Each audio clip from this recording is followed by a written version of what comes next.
My greetings. Well met. Greetings, traveler. Greetings, friend. The pleasure is mine.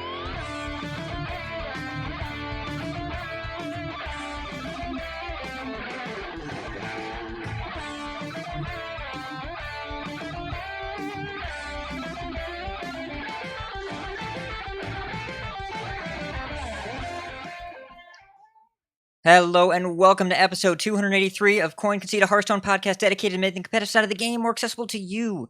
It is Thursday, March 18th in the evening. There's this episode and then next episode, and then after that is new expansion. So this is like new expansion Eve? Yeah, we're almost there. We almost made it. I mean, it's almost new expansion just because next week we will have the entire expansion, just won't be able to play with it. But we will be able to play both Classic and Frankenstandard, and both will be exciting. Well, Face Hunter. Yeah, you can play Face Hunter in both, probably. It's probably good in both. So, from Gadsden, New York, It's Me Ridiculous Hat. From Karazhan, California, we got Botticus. Yo. And from Undercity, Pennsylvania, we have Edelweiss. Oh.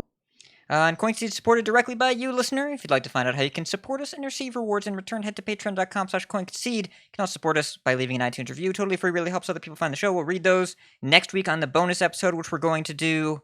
I don't know, we'll figure it out. We haven't actually talked about any of the logistics, but we're going to record it next week.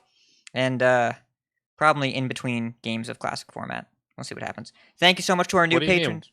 What? we plan out all of our stuff well in advance. Everything is always, months in advance. We have all the next 3 bonus episodes planned out. Yes. Yep. I have plans to do this exact same process of when do you want to do the bonus episode the day before we do it. Yeah. How many minutes before we started recording did you look at the show notes podcast for the first time? You don't have to answer. The Fifth Amendment protects you. I was napping. You said I don't have to apologize for napping. I'm not asking you to apologize. Just for transparency. It's okay. So, thank you so much to Matt at Arms, Tony S., and Jay-Z for being our newest patrons. Thank you to everyone that did reviews. And by the way, we had an amazing giveaway sponsored by our, to quote one of the winners, our anonymous bundle factor, which is a fantastic name. And so everyone that sent in a donation for $5 or more to the Born This Way charity got entered into a raffle. Also, we are donating the profits of the show this week to Born This Way. So congratulations to Smiley Chris, Marco Yuriko, and the Hibernating Druid.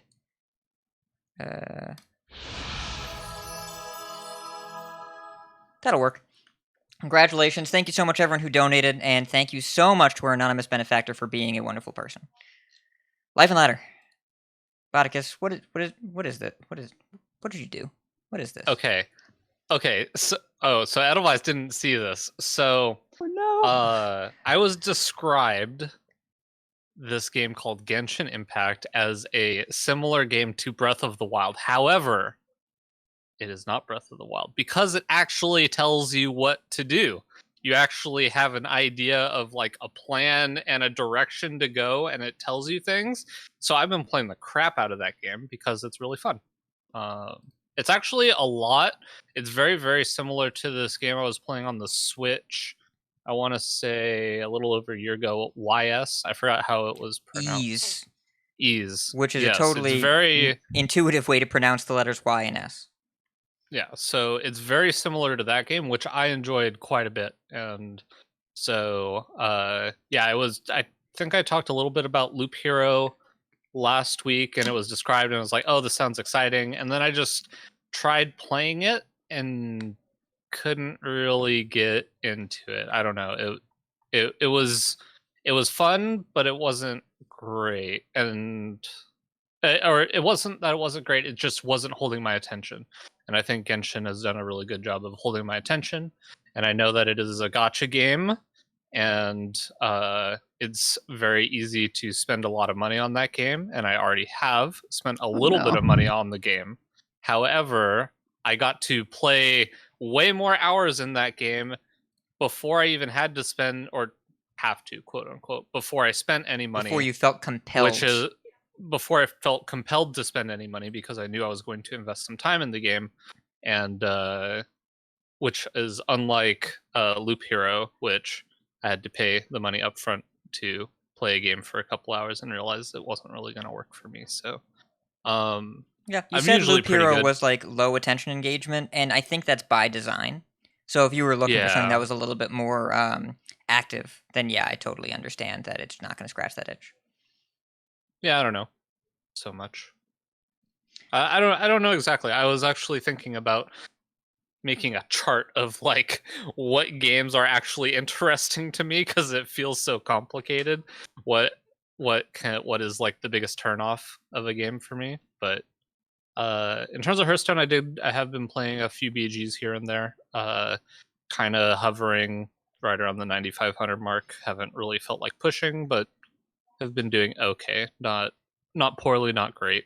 I know a lot of people are, or specifically Asmodai was talking about how the removal of Dark Moon prizes has affected the perception of the game a bit negatively because the games feel less exciting.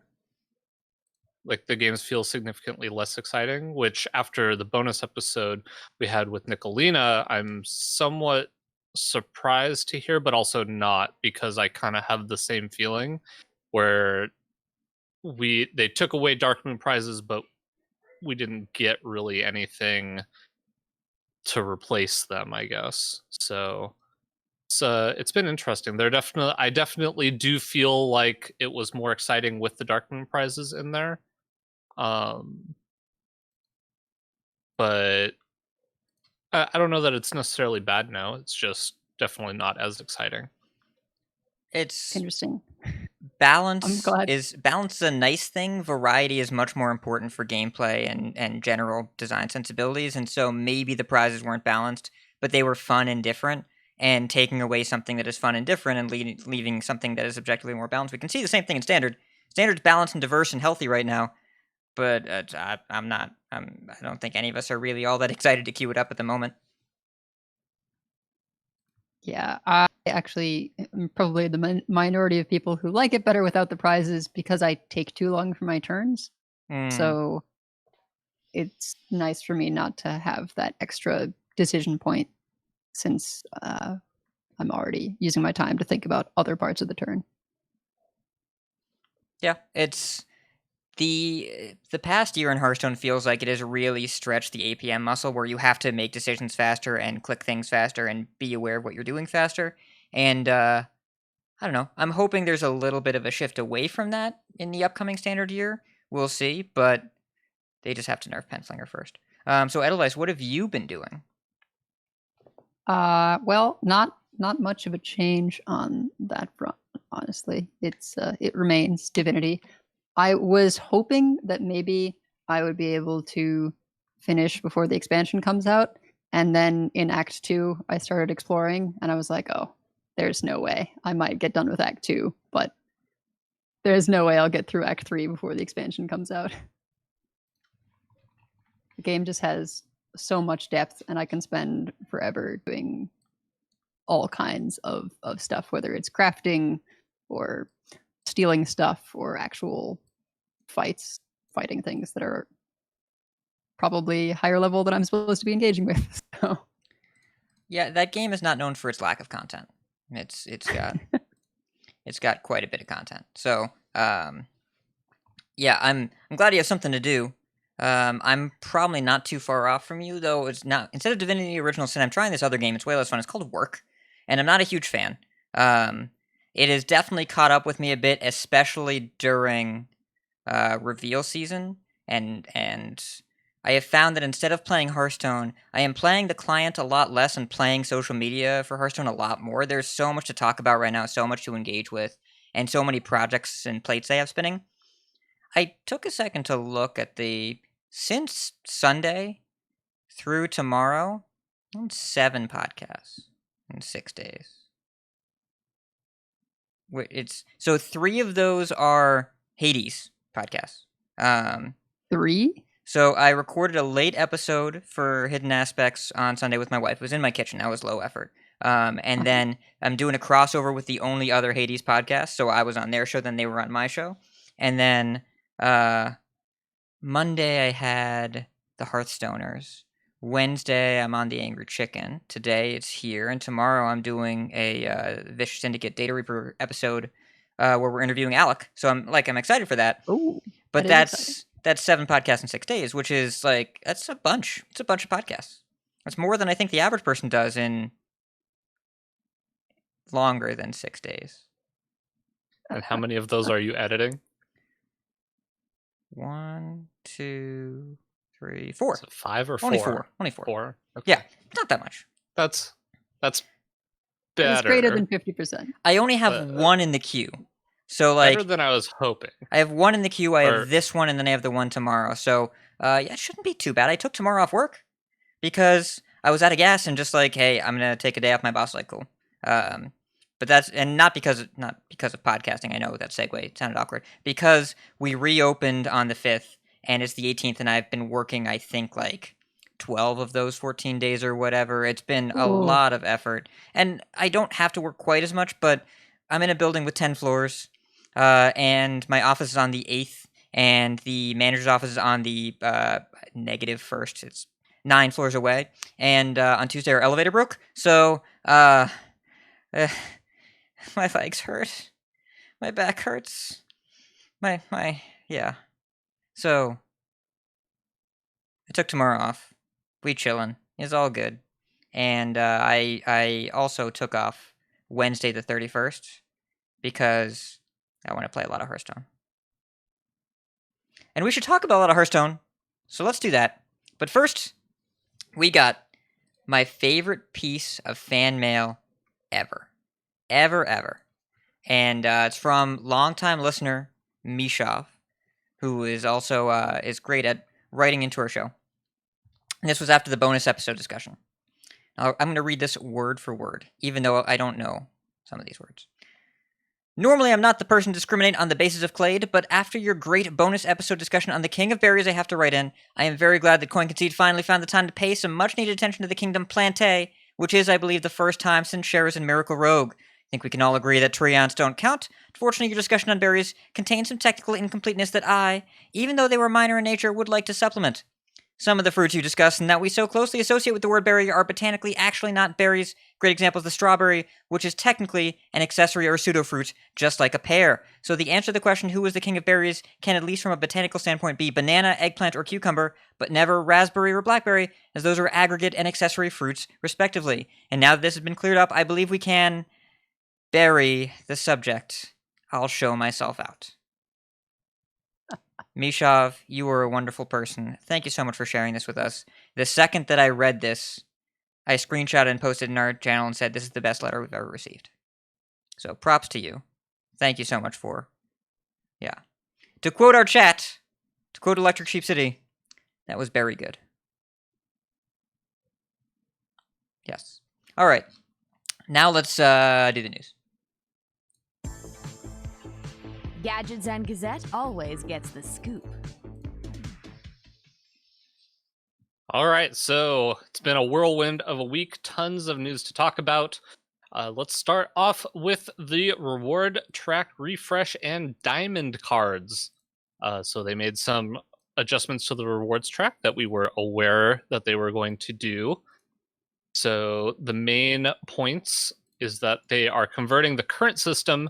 The first 50 levels are going to be 100 levels, half XP, half rewards. Some of the collectible cards won't have craftable golden versions and will instead be earned via playing. And after the track resets, they won't require dust. They'll just have a different way to be earned. It says to collect your level 50 portrait now. All rewards will retroactively be claimed, but there'll be a process for getting a portrait you forgot to do. And then we have diamond cards, which is a kind of a upgraded golden card in a sense. So the 2 diamond cards that will be available will be Diamond Blademaster Samuro, instantly obtainable by purchasing Forged in the Baron's Tavern Pass and claiming the card on the rewards track, and then Diamond Brucon, which is obtained by completing Forged in the Barrens Legendary Collector 5 out of 5 achievement, where you get all of the legendary cards from the set. These cards cannot be crafted, cannot be dusted, and do count towards duplication protection. And we now have more coins, including the cat coin. This is the best part of today's news. It's not even close to being close. Yeah, so Hat, can you guess which part of the sequence I was talking about earlier in the show? Which part? No, I don't remember. We can't get the other hero portraits. Are you kidding me? All of those great hero portraits, we only got to choose one. The level 50 portrait. No, the level 50 portrait's the same collection. Same portraits. Wait, it is? Yeah. Wait, what are all the new portraits that I saw then on the thing? Remember how they gave us the 3 leveling hero portraits, including Kultir and Jaina? Yeah. Those are those again. So we're still getting the 3 cool, upgradable, levelable hero portraits, but also at level 50, you still get to run back the same choice. Okay, so I'm not upset at anything anymore. This is great. Yeah. Oh, I was concerned. I saw so many hero portraits, and I was like, I thought I counted 10, but now that I see them, it is very obviously all of the same, or the same person 3 times. So okay, crisis averted. We good. What do we think? Let's do we want to do a retrospective on the old track here, or do we want to just talk about all of this new stuff first? Edelweiss, you were saying something. What were you saying? Start there. Oh, I mean, I just didn't particularly enjoy the art style for these portraits, so I feel like I got the one that I wanted, and I'm not super interested in the other ones. But I mean, hey, I'll still get it. It's cool. I am very excited for the diamond portraits. That seems sweet, and I can't wait to have a Diamond Blade Master Samuro. He's just gonna be so cool. Yeah. And it's the placement of Samuro is very particular, because if you buy the premium tavern pass, which is not included in any bundles, you immediately get him. And he does count towards duplicate protection. If you buy the tavern pass, you won't open him in packs, but if you don't like the diamond art, if you don't like the style of the diamond cards, which I think is, they look dramatically different than what we're used to seeing. They pop out, they're animated on the board, they're really distinctively different. If you don't like the look and you want to open a regular Samuro, you are incentivized to not buy the rewards track, which is good because that means you shouldn't have been buying the rewards track anyways. So you'd only buy it if you want the shinies. The XP boost has ended up to be not irrelevant, but not enough value specifically to buy the tavern pass. You buy the tavern pass, you want the cosmetics. And that's why I think it's pretty smart to put Samuro right at the beginning, because that means if you don't like the diamonds, you shouldn't buy this pass anyway. Generally speaking. But looking back, if you don't like the diamonds but you want to buy the tavern pass, though? Well, what are you buying it for? The portraits? Because it's only cosmetics, right? The XP boost is almost always not worth it from a financial standpoint unless you're playing a ton. In which case, you really don't need to buy it, because even people without the tavern pass are hitting level 150, 200, whatever.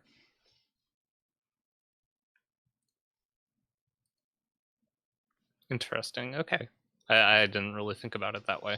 Because look at it, we have the chart up on the page, right? So let's look at the rewards from top to bottom that you get from the tavern pass, from the premium. Outside of the XP boost, Diamond Blade Master Samuro, skin 3x, the Golden Vol'jin, the legendary that we got for free, 3 more skins, another skin, cosmetic coin, 3 more skins. It's only cosmetics. 100% cosmetics except for the experience boost, and so, yeah, that's kind of it. I do like the other skins, though.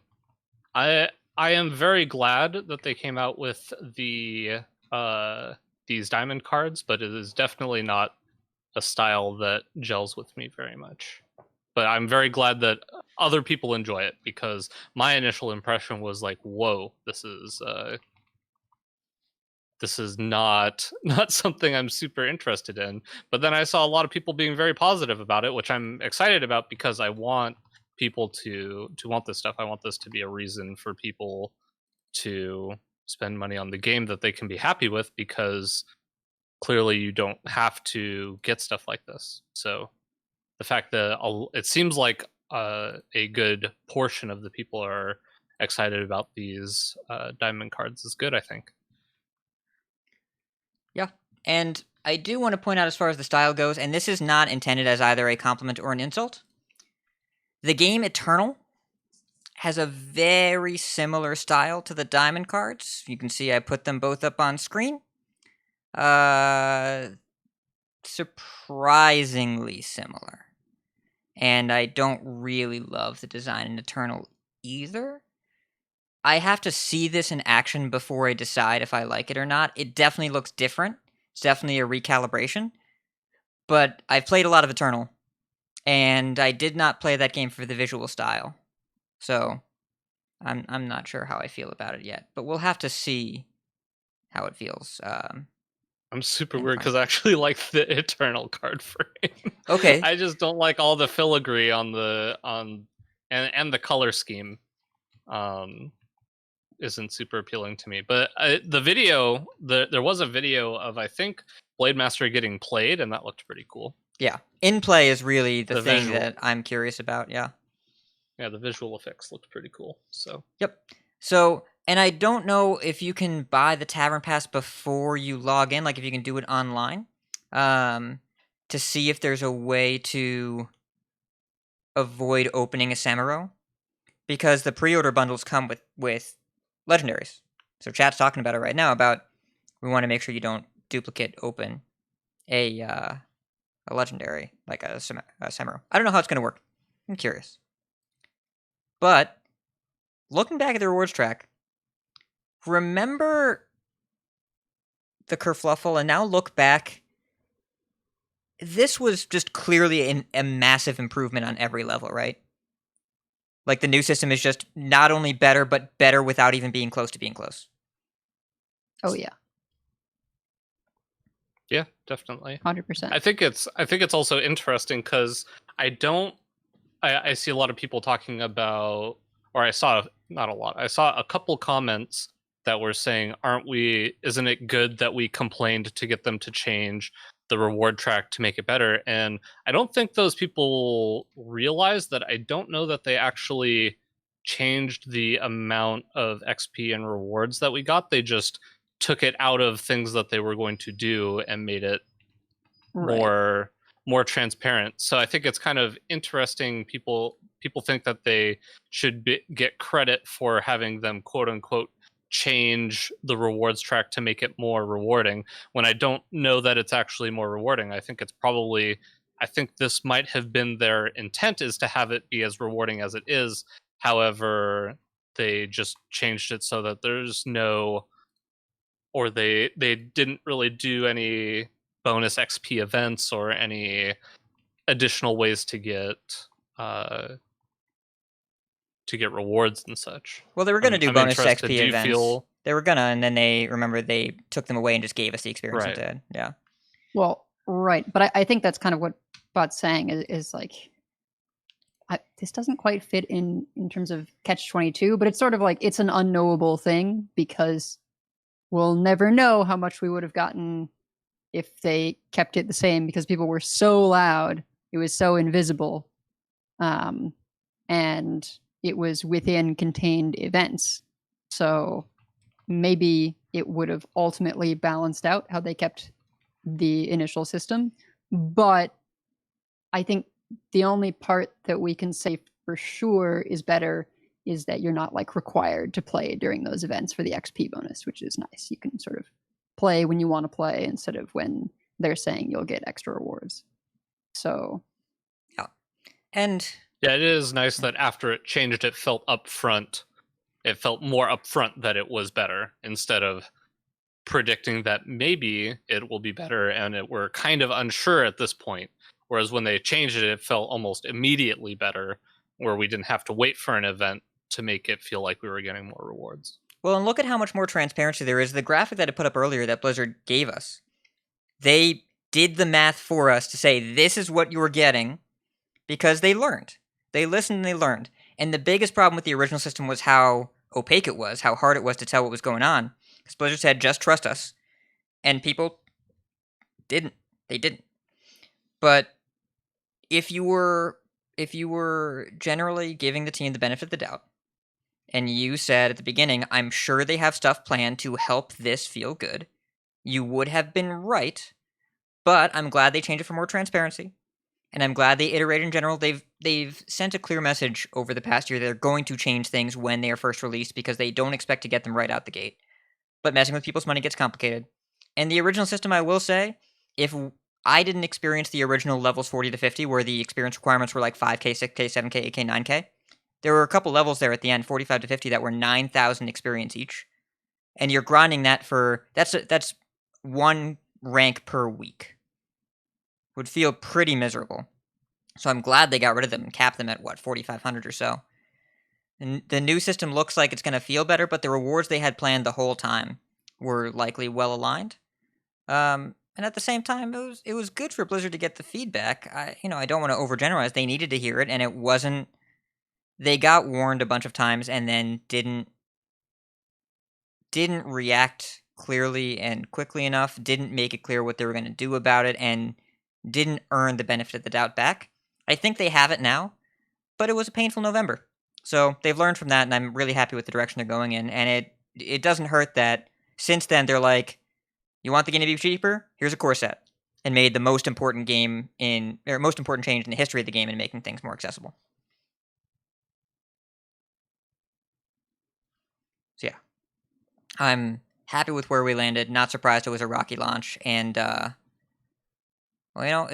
I feel confident in saying if they make a mistake, they will listen and they will improve it because they've done that so many times over the past year. And it's really easy to have faith in the game going forward because they keep doing the same thing there.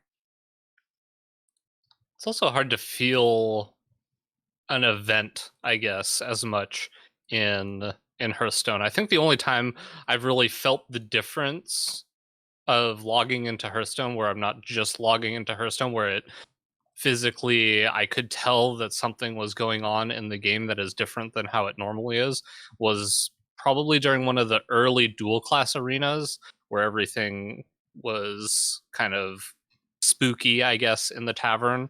Yeah. And it was a very obvious event, but I don't know that I don't want to say that they haven't done a good job. I think it's very difficult to make us feel the gravity of when an event is going on.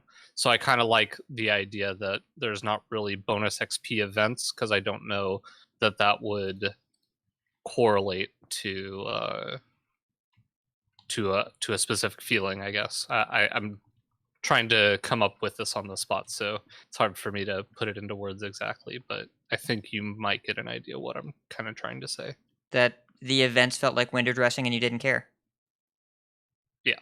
Yeah. It's not Sure. that they weren't telling you what was going on, it's that you didn't care. You didn't have to care. It didn't matter. And it's still like if you don't want to play dual class arena and there's the fire festival, you're like, what does the fire festival mean? Who cares? Can I still play standard? Do I still get my quests? All right, whatever. It's they have to make you care, and usually that means either giving you stuff or making it cool or both. So dual class arenas were cool because you actually wanted to play arena and you were like, ooh, this is a different feeling. I normally don't want to do this.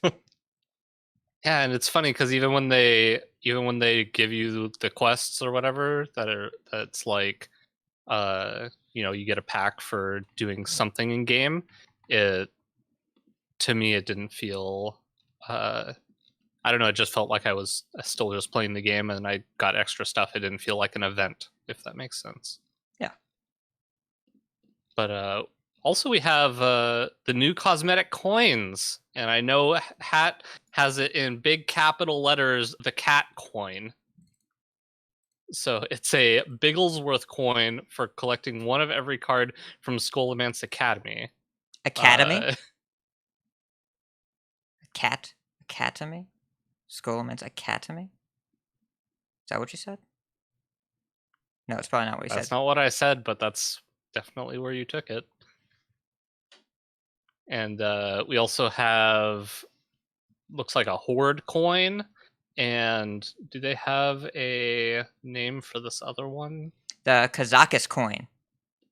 Kazakus coin. So you get one for completing the first 90 levels of the rewards track with the Tavern Pass, and the other one for collecting 135 Forged in the Baron cards.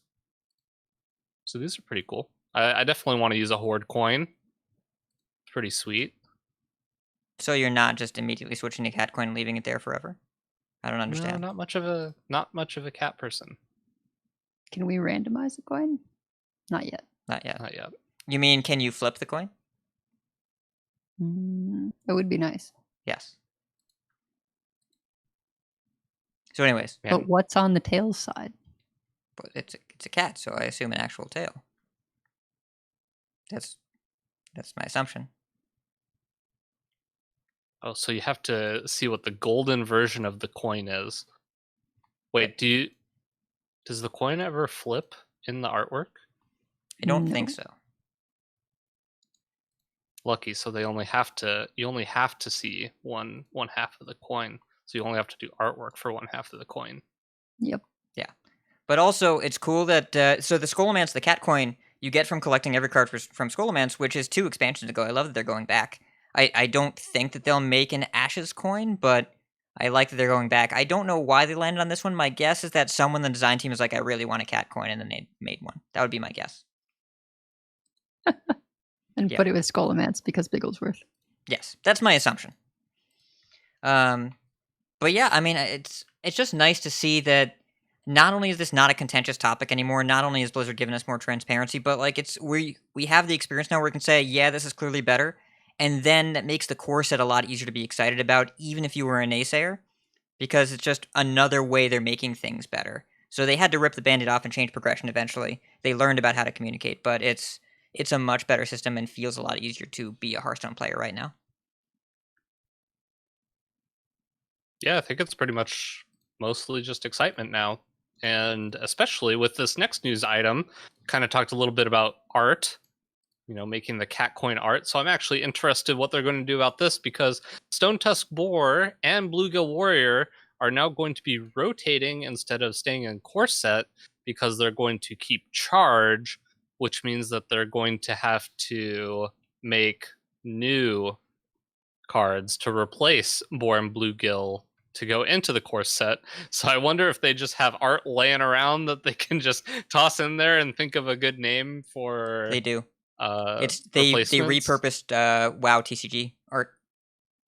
Yeah, Oh, really? Yep. I was gonna say, well, there's always the fallback of WoW TCG art recycles, Which is let me exactly tell what you, they do. There Yeah. are many. There Yeah. are many.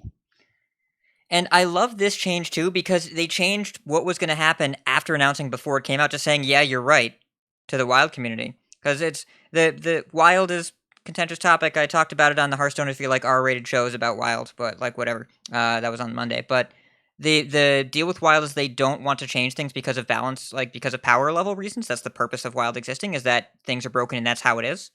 And then they were making changes to Boar and Bluegill for standard reasons, but it was going to impact Wild, and maybe it would have taken away a powerful swingy strategy, but that's not what they're looking to do.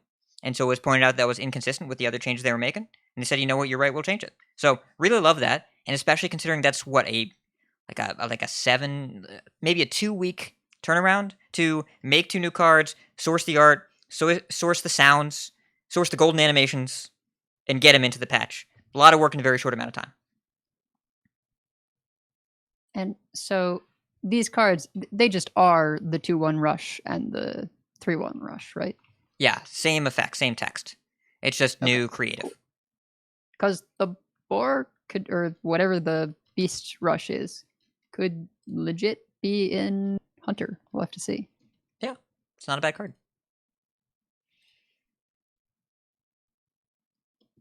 And in addition to things that they're changing kind of last minute, because we talked about it last week and this week, Classic's now no longer coming out in conjunction with the new set. Classic's coming out with the patch, which means probably Tuesday. So we're going to have Classic a week before we expected to have it, which is kind of crazy, because there's a lot of situations where I feel like things get delayed, and not a whole lot of situations where things come out earlier than usual. Yep. So Iksar had actually answered originally that it's coming out with the expansion on his AMA, and when I found this out by someone posted a link, they updated the old patch notes, the old article that announced it 2 weeks ago, and never told anybody. So someone in a Discord I was in was like, "Whoa, I didn't see this note," and so I just tweeted the note, and then Dean replied and said, "Turns out I was just wrong." So it's not that it changes. He was just wrong. And then on the Angry Chicken yesterday in Twitch chat, Celestlon said, "Oh yeah, he may have been misinformed by me." So just goes to show this is a human situation, a normal corporation where people just sometimes get told the wrong things. So thanks, Chad. Thanks, Dean. We're excited to play Classic early. Thanks for the surprise, I suppose. Well, and it makes sense to give people something to work with, although it's unfortunate it coincides with Frankenstandard, because that was going to be enough toys to play with for me. Good news, Classic staying in the client, so you can come back to that later because it's never changing. Yep, that is true. Yeah. What's the first deck that you two are going to play in Classic? Like the first one? The first Miracle Rogue, one? not close. Yeah, not close to being close. Okay. Good. Yeah, it's like I don't know that there's any. I don't think that there is any other deck that I actually plan on playing. I probably will play other decks, but there is no other deck that's in my mind. Like, oh yeah, I will think about potentially doing that after I play some Miracle Rogue. No, the only thing in my mind right now is having 6 mana and being able to Shadow Step Leroy twice. Wait, no, 8 mana. 8 mana and being able to Shadow Step Leroy twice and kill my opponents after I, of course, go Gadget Stand, Coin, Conceal. And I mean, that's when the game ended, but the game actually ends with the Leroy and the Shadow Steps.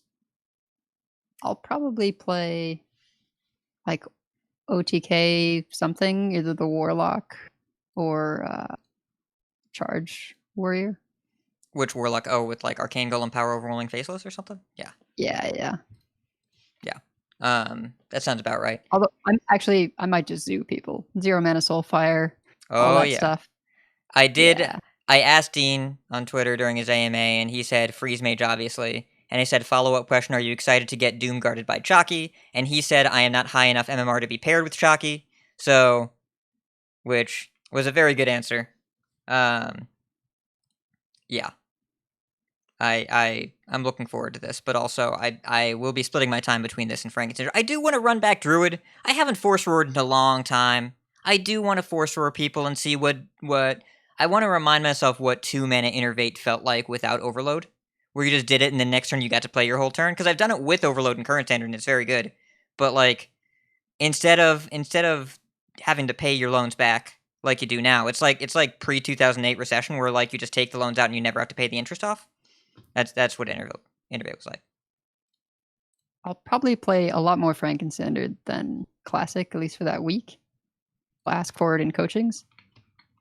But in Frankenstandard, I'm going to get to do insane Face Hunter things with Toxic Reinforcements and 2/1 Leper Gnomes and 3/2 Knife Jugglers. And Unleash Buzzard combo. That's going to be absurd. And actually, what I mentioned, the Charge OTK Warrior looks pretty good with Shield of Honor and Bloodsworn Mercenary and, the Wind Fury Worgen. So expect that'll be what I'm going to start with. Yeah. Sounds about right. It's going to be a weird qualifier weekend. Yeah, really strange qualifier weekend. I can't believe they're running quals that weekend. And also, that should be when we get the theoretical alleged maybe Nitro Boost nerf. So we won't see people winning qualifiers with Arcane Golem into Nitro Boost Poison, which is probably a good thing. Because that would have been... or we will. or we will at 2 mana because we're still prepping it. Because you can still go prep Arcane Golem to corrupt it, Nitro Boost Poison. Oh, no. Yeah. Oh, yeah, people going to get hit in the face. That's going to happen. It's gonna be I didn't even think. What happens if you prep with Nitro Boost Poison in hand and then play something like a deckhand? Oh, yeah, that's standard. Standard has been doing that, yeah. Okay. Yeah, when Just you making sure that works as I would think. It yeah, would you work. just you Yeah. prep and then play any minion, and then it immediately corrupts. Yep, it's good. It's good.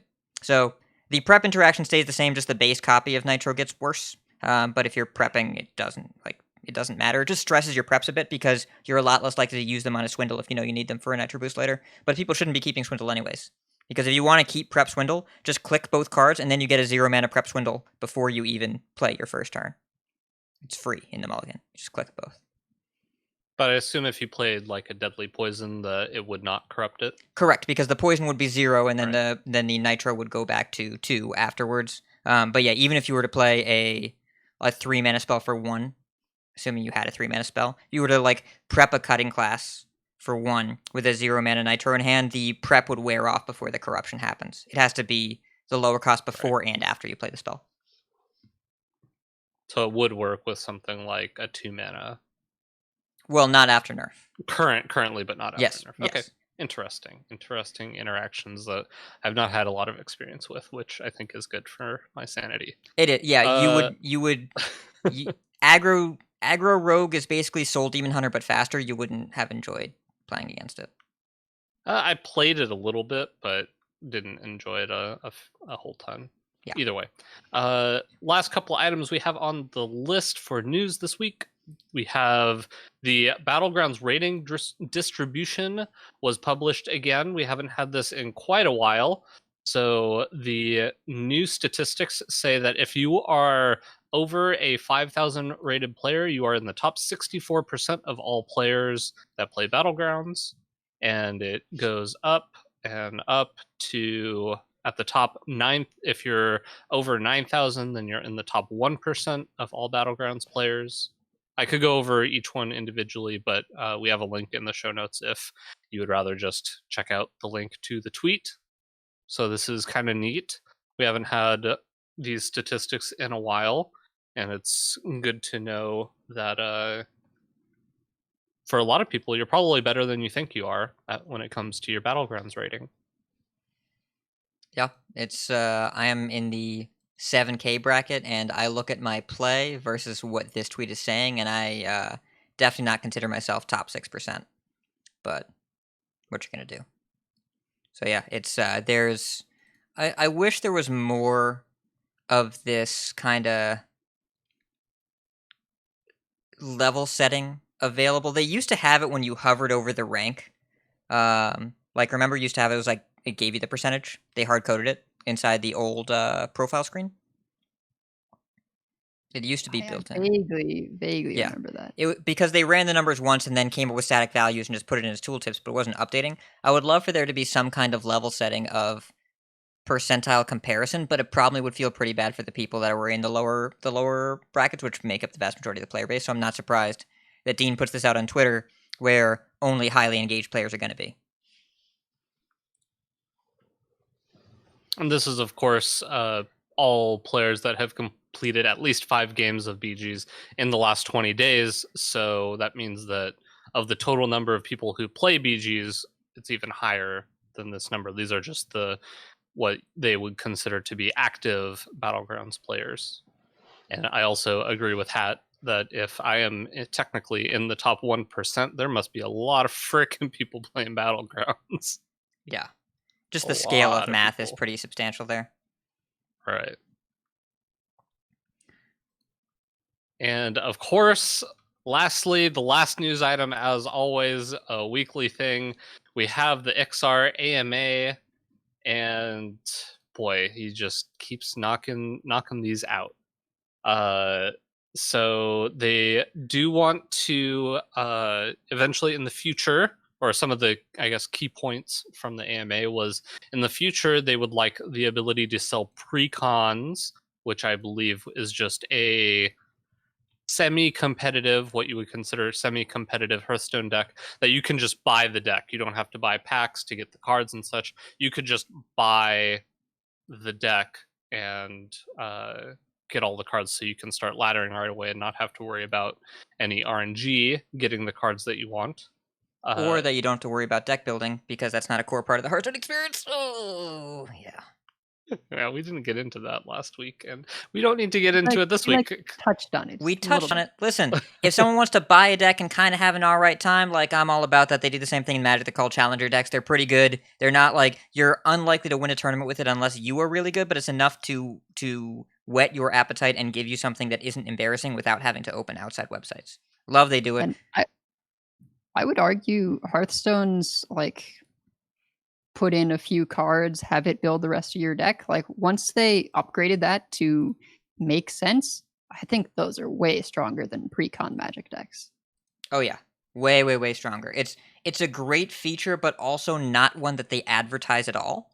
You Yeah, have to that's know true. it exists. So I'm really glad that the auto deck builder is in there. But it's to this day, people don't know how it works. A lot of people don't know how it works, and if you do, you probably don't need it. Yeah. Yeah. It's also interesting because I wonder if all they do for these pre-con decks is just essentially sell the returning player decks or the new player decks that you get for completing the new player track or the new player ranks, because those decks are really good. Like those decks are maybe a couple cards off of complete meta decks, which is way better than anything Magic's ever printed in terms of competitive viable decks, right? So some of those decks that they printed were just literally, they just had Galakron Rogue or whatever. That Yeah. was Oh yeah, the a new card player or two decks. off. Yeah, they didn't include Edwin, I think, in Galakron Rogue. Like they definitely make it a little worse. But they aren't fake decks. They wouldn't give you free shaman. Right? They wouldn't give you free shaman. They wouldn't give you something that was a set theme but totally a meme. Also, we're learning from chat that we should clarify what the auto deck builder is. So, the auto deck builder, this was something that they came out with years ago to deal with the red X problem where after rotation you had a deck with a red X on it that you couldn't play. The way it works is, if you go into any class and click complete my deck, or just click done and ask the deck to complete it for you, it will finish the deck from, it will add all 30 cards if you want, or just whatever remaining cards you have. It will completely fill out the deck with the highest win rate deck possible with your collection. Now, it's not perfect. It gets a little weird sometimes. There have been some times when it will build you a Highlander deck but forget to include the Highlander cards, for example. So you definitely want to be aware. But the goal is for it to use intelligent machine learning in the background and figure out what decks are the best possible with your collection and build that. You can see it with a few cards. If you say, I really want to play with Sociologist Militia or whatever, and you put that in Warlock, it's not going to build you Zoo, it's going to build you Soul, Control, Warlock. But if you just click done, it'll give you whatever the best deck that it thinks you can build with your cards. And this was put into place right around when they also added the while to convert to standard buttons. I forget when this was. It was over a year ago. A while ago. Yeah. Yeah. And it's a super smart, super important thing that they advertise not at all, because it is meant to be an invisible system process to help people keep their deck standard legal if they want to, and just help them keep a deck from falling out of the game, because one of the biggest exit points was, I can't play my favorite deck anymore, I'm just going to close the client. But it is really relevant in helping keeping players engaged and avoiding the deck building thing being a required part of the game, but it's not advertised at all. Yeah, that was an addition a long time ago too, which is probably why it hasn't been talked about in a while, because they've done so many things since then. But March 28th, 2019. So we say a long time ago, slightly less than 2 years ago. 2 years is a long time. The game's only been out for 7 years. Yeah, I suppose so, but 2 years is, gosh, what? That was like the Rise of Shadows release? Is that still in standard? It's about to not be. Well, yeah, I'm excited. Let's go. And all right, so the last little notes we have here for the AMA, Iksar's opinion for the most powerful cards ever printed: Corridor Creeper, Undertaker, Patches, Spreading Plague, Leroy, and then Patches may have been the most busted ever printed, and Muster, Pre-Nerf, and then Anchor are both insane. I would, maybe because of recency bias, but I would say Corridor Creeper for me was at the top of this list. Like, actually way ahead of the rest of the stuff. I did play with Patches a bit, maybe not quite in his real heyday, but to me, I don't know that there was a more broken card than Corridor Creeper. Yeah, this thread started with Jack, the wild player, JRHSK8, asked where 5-mana Skull of Gul'dan went, and Iksar said not even top 10, which is I don't know about that one. But Iksar makes the game and I don't, so like I'm not gonna tell him no. But he said that Patches was a card they didn't really have a good way to measure it, but it felt pretty broken. He also specifically brought up, he said Muster for Battle might have been the most broken card they never nerfed because it was such a huge outlier in terms of adjusted drawn win rate. And also that pre-nerf Ankar is a card that wasn't talked about enough for being completely ridiculous. Oh, can you even imagine Corsair Cash into unnerfed into unnerfed? A 3/4 Ankar? How Gross. insane Pirate Warrior would be with that? Just not fair. No, it'd be pretty insane. Yeah. You both think that any of those cards compares to Corridor Creeper, though? I'm genuinely curious. I mean, it kind of depends how we're talking about it. Corridor Creeper and Patches were both in a lot of things. I feel like Patches was... They both warped the meta in very different ways, and since they were at the same time, they made each other better, right? Like, Corridor Creeper was better because we played Patches. Do you play Corridor Creeper as much as easily without Patches, though? Yes. As easily, technically, no. Do you still always play it every single time? Yeah. Yes. It was the same cost reduction as Mogu, except if the minions died, it kept the cost reduction. So, like, Mogu was not all that hard to get in play without Patches, and those minions had to stay alive. So imagine they didn't have to stay alive, and it's the same thing. I don't know. Like, and that's not to not give credit, of course, to Undertaker. Can you imagine? Can you imagine right now? By the way, Corridor Creeper and Broomstick. Oh God! No. Okay, no, something no. I want to notice. Every single time we talk about an old card in the show, we talk about imagine card X and Broomstick. Maybe they should nerf Broom. Maybe they should do that because it's broken with every card. For a while. But yeah, but original Corridor Creeper, the thing that I remember the most about original Corridor Creeper is that it was correct to play it in Big Spell Mage because after your Dragon series, you would just play a 0-mana 5/5 for free. And so when you're taking a control deck that doesn't run minions and is all mass sweepers, and then you say, let me add in this 5/5 that cares about minions dying, maybe that's not where you want to be. So anyway, really cool insights. Also, we mentioned he's a Freeze Mage gamer. And I think the thing that's also interesting here is that he was asked about why did it take so long for the Battle Pass feedback to come out, and his answer was that they didn't agree on what to do about it. I mean, that makes sense.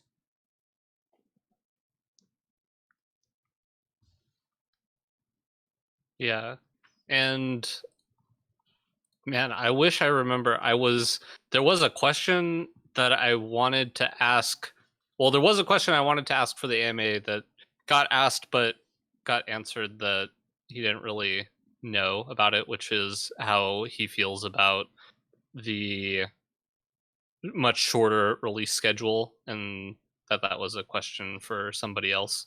But it's kind of funny that I think the timing for his AMA is actually perfect, because if he did his AMA, say, today or tomorrow after a big announcement, there would be he would get way more questions that a lot of them are probably more unanswerable. So I think the timing of the Wednesday AMA is almost perfect just because it precedes large announcements for the most part. Yeah, it's I think it's probably pretty intentional. And then they publish stuff on Thursdays. Also, the tweet that you found was from Chris Atalis, who said, "We found that a more truncated reveal season leads to higher engagement hype overall." I believe that. It's different for content creators. I also had this theory yesterday on TAC. I believe that because of the past year's development trials and tribulations, they probably don't have the cards done in time to have longer reveal seasons. I don't think they have a month lead time on expansions anymore. So if they're just working on them that much later and there's that much more going on, you can't exactly have reveals starting 3 weeks out. Yeah, and I don't know that I would ever want to go back to a 1 month reveal schedule, but 2 weeks I think is a solid amount of time. Gives a little bit more time to process things, I think. But that's probably just from the content creator point of view. So maybe it just makes sense that the engagement is much higher if you do a very quick 1 week. So I feel that. And if it makes the most sense to do it in 1 week to maintain the hype, then I'm on board. Even if it's less convenient for me, I guess. But I mean, that's mostly it for news. We of course got a ton of card reveals that we'll get to in Decksplanations, but before we do that, we also had a Masters Tour Ironforge happened over the weekend, and we're going to talk about it a little bit. It's the grand tournament. So there was a Masters Tour. Congratulations to Xiaobai in first place over Maverick in second. This format, we're going to touch on this briefly. This was the send-off to a meta that was, I'm not going to call it solved, because I don't think it was solved, but I think it was a predictable meta, because we didn't have nerfs beforehand for the first time in a while. And not because they didn't want to, but just because they couldn't get the Nitro nerf out in time, as Alex said. But the lineup discussion was interesting, the planning and pivoting in the format was interesting, and the gameplay was tough to watch, is how I'm going to put it. It was protracted, and I think the first game on series was Highlander Priest versus Res Priest, and it took like an hour and 40 minutes. And Edelweiss, you're making a face. Did you watch it? How much of this were you able to stomach? Well, I had it on the other screen while doing other things. I mostly tuned in for the end. Yeah. That's where things actually feel like they're happening. Yeah, I wanted to see the decisions, but didn't want to watch these games. I didn't want to watch these games. Oh, were you saying as a whole or just that Priest game? Both. Because I came at the end of the Priest game. I also kind of came in at the end of, I went back and I watched some of like the finals and a few other matches here or there. I caught a little bit of it live. I enjoyed watching round 1 with Glory. But like Broomstick Paladin mirrors are kind of rough. It's sort of games feel either really grindy or blowouts. And that seemed to be pretty true across the board. Yeah. So it's fun to theorize about, but not great to watch. Yeah, interesting dynamics, but I'm ready for the next meta. So there was a lot of great play here, but these games took forever, and I opened the window and then realized it was background noise, and yeah, it's... So the first place lineup was Lebroom Paladin, World Kick Rogue, Zoo, and Enrage Warrior, which was a meta, definitely a deck designed to feast on the anti-greed decks, right? Because there's Highlander Priest was kind of the level 1 lineup. Then there were decks that beat Highlander Priest. Then there were decks that beat those. Then this lineup beat those decks. But really, it was just like Lebroom and World Kick were just kind of in most lineups and were generally good. And then Zoo worked out well against Priest, and Enrage Warrior, if you played it well with the combo pieces, with the Grom and with the Korkron, you can still beat Priest, and it was just good against all the minion decks. So it won. over OTK Demon Hunter, Highlander Priest, World Kick, and ETC and Rage War in the finals. By far the most popular lineup was on the greedier side. Highlander Druid, Labroom, Paladin, Highlander Priest, and World Kick. You banned Priest, and if they didn't have it, you banned Rogue. Didn't do all that well. The best decks in this environment: Galakron Warlock, Secret Rogue, and Token Druid, which were not the answers I expected. But Galakron Warlock, very, very good against Paladin. Plague of Flames. Secret Rogue, also good against Paladin. And Token Druid, don't really know. Token Druid's all that great against. Maybe against Rogue, I guess. But, I don't know. Solid deck. Yeah. I was going to analyze this meta deeper, but then I realized I didn't want to. So let's go right into Decksplanations, because we want to talk about new cards.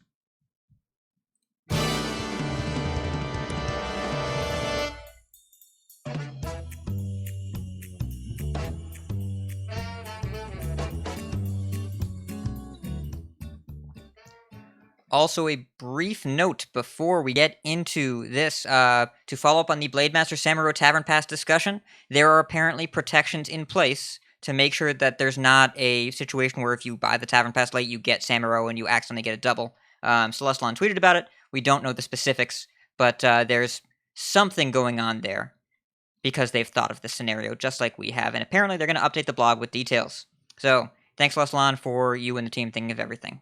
Also, thanks to Bro Green for all the subs in chat. Yeah, I don't know if that's like just if you do your pack opening early or if that's generally. Guess we'll have to see. But anyway, I love reveal season. It's my favorite time, even if they've shortened it to 6 days. It's a very exciting 6 days. And a friend of the show, Blister Guy, got an awesome card reveal, probably the coolest one yet. I think can we say that? I feel like it's the coolest one yet. It's definitely the best card reveal, not only of this expansion but of all time. Yeah, it's pretty great. You should check it out. We've got a link in the show notes. He does a pretty heavy Australian accent that is quite enjoyable, yeah, I can't describe to you how cool it is, so go watch it. His daughter's Murloc sounds were on his point. Daughter is adorable. So good. Yes. So cute. Yeah. I hope to one day do like that same kind of thing. We'll see. But in terms of cards, so the way we're going to do this is we're going to talk about the legendaries, because legendaries tend to be pretty impactful one way or another in terms of build-arounds and themes of the set, things they're kind of pushing. And then each of us has picked 2 other cards of those that have been revealed, not the ones from the initial live stream, but recent ones. And we all had pretty different picks. So why don't we get started with a very exciting legendary, Varden Dawngrasp, who has a special note from, was this from Alec who posted this? This was posted by the, it was an IGN reveal, and it was discussed in the article, as well as both Hypo and Hadija added some context to this. Yeah, so Varden Dawngrasp is canonically the first non-binary card in Hearthstone. They're also going to be in the mercenaries. So it'll be, I think that's really important, because having non-binary representation in mercenaries gives people a character who are, if you're also non-binary, to be like, hey, there's a character that's like me, I can go play them in mercenaries. So really excited about Dawngrasp. Don't feel bad if you screw up pronouns. I just did try and get used to it, but I think this is one of the cool things about having a card like this, is it makes us all practice these kinds of things with just, a fantasy character who's, so I'm really happy about this. Do you have any other thoughts to add? I think that's really cool. Huh? It's a freeze pun, because the card does freezy stuff. Yeah. I'm representation good and card good. I don't know. Yeah, I'm glad they did it. Gosh, what is with the gift subtrains today? Thank you so much. So, okay, Proby1, you're awesome. Bro Green, you're awesome. And Stowell J, thank you so much as well. You're awesome. Adding you to the notes. Yeah, so what... Go ahead. Apart from the awesome lore, though, Varden seems very powerful. Looking at this, I'm really glad they added... Did you read what they do? Yeah, so Battle Cry frees all enemy minions. If any are already frozen, deal 4 damage to them instead. And this is on a 4-mana 3/3. Very happy Frost Nova and Blizzard are gone, because this would be a 5th mass board freeze effect. And this is a legendary too, so we went from the 4 core ones in standard to maybe Cone of Cold, since it's buffed to 3 now, and just 1 legendary. Yeah, it's... We also have Flurry. We do have Flurry, the new card that goes with this card. And with both of those go with Glacier Racer very, very well. Right. But yeah, this is... So, just to clarify how this works, this is Ice Lance every enemy minion. So, Ice Lance is a card that's since been rotated. Gosh, we have to explain what Ice Lance is, don't we? It was a 1-mana classic spell that freeze target thing, and if it's already frozen, deal 4 damage to it instead. So, if you freeze the entire board, or if you use this card, if 1 minion was already frozen, they don't all take 4. Just the one that was frozen before takes 4.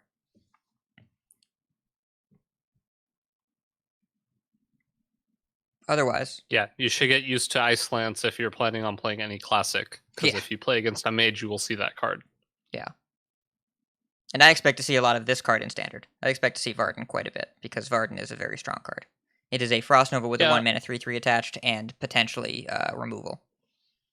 I'm kind of interested. I was thinking about this a bit today, just at work. What are your both opinions on having very powerful effects on legendary cards because you can only play one of them? I think it's a very interesting idea to have effects like this on such powerful cards, because I'm worried that we run into a situation... I'm always worried about situations like we had with Keleseth, obviously, where the game plays out so drastically differently when you draw your legendary cards, where sometimes I think that's a very positive thing, because it means that the legendary card has an effect on the game that makes it play out differently and makes it feel special to have this one-of card that does its very unique thing. But at the same time, I don't want it to feel like you need to draw this card for your deck to function. So I think the effect of the card is very important in terms of the feel. So you'll see only legendary minions in core set have charge. There's nothing else with charge. No non-legendaries have charge. And I wonder if this will be the only board freeze. I expect it will be, because they've realized that that is also something that's a little too powerful to be able to do consistently. And if you had Frost Nova in your deck, you were not generally playing fair. I think that where it gets dangerous is, yeah, as you say, an effect like Keleseth. Although I will note that they have taken effects like the Keleseth effect and put it in now things that are not legendary. So it's just part of your core game plan, but with some kind of cost. We'll have to see, what is the gained win percentage for something like there's a Paladin card that buffs everything in play, your deck, and in your hand. But it costs 4 and has no immediate impact apart from the +1/+1. So it's curious to me what things they're deciding. Okay, you only get one of these, and it's going to be very powerful, but just the once. I think it's nice because the legendaries get to feel unique and impactful, and also Hearthstone has only 30 cards. That's a lot fewer than many other card games. I think having these powerful effects be a bit less consistent is the right direction. Yeah, it depends on the card too. I'm trying to think of the most recently printed super swingy early game legendary with a permanent impact in the game, because I think about Conrathod is a really powerful card if you have him early. You only have one, and the effect feels more fair because it's less consistent, it's less reliable to happen game to game. And also I think about something like Soul Mirror as a spell that totally could have been a 2 of, and back in the day of, well, Psychic Scream, which was a substantially better card that had 2 ofs, plus with Shadow Visions it had 4 of, Psychic Scream would be a legendary today, and we'd see it less often because of that. So I think it just depends. Do you make it a legendary because it's super swingy? Do you make it a legendary because it's really cool? How do you want to moderate that? I think what they did with Soul Mirror is really, really smart because they don't want that critical mass of that effect in Standard, and they want it to be a unique, cool thing that happens game to game. Then they also put a Renew in the same set, so like maybe they whiffed a little bit on that one, I don't know. But I wouldn't want more cards like Keleseth, but keep in mind that example is, 4 years old now? I'm trying to think of the most recent example of a super busted early game legendary that they had to change, or that they didn't have to change, but that we were all sick of. I would say the thing that got closest to that for me was Zephrys. It did not obviously get anywhere close to as powerful as Keleseth, but I think it was, in my vision, especially when it was printed, the the clearest link between those two as something that could be played early and have a big effect, but overall has a very big effect on a game whether you drew it or not, because a lot of people would say that the Highlander mirrors would a lot of times come down to who drew their Highlander cards first. And I'm missing the most obvious example in the world. Allura. Allura. Yeah. Don't I do realized that. it about at the same pace you did. Yeah. Change that one. That's not healthy. Don't do Allura. Chad is saying pre-nerf Ankar, which is the example I was going to think of before I thought about the most recently nerfed card in Standard that also tinkered out an entire board of Murlocs that would instantly kill you, which is probably the thing that shouldn't happen. But most of the time, most of the legendaries aren't super swingy early. I mean, even you look at a swingy legendary like Ultras, like 0 mana Ultras. At least that was slightly later in the game. They haven't printed too many things that are both legendary and important to your early game because their philosophy is, if it's that important in your early game, you should be able to do it. And so the card that most reminded me of Keleseth, that I'm glad they nerfed, was Imprisoned Scrap Imp, and that card was not a legendary. And if it was a legendary, it would have been super tilting when they hit it. But it was super tilting anyways. So I'm glad they nerfed that into the ground because that card was miserable. I just thought it was an interesting thought experiment, just because some of, that card specifically, and I think there's one more that we'll talk about later that I think are scary effects to have, but are they less scary that they're a one of, or more tilting that they're a one of?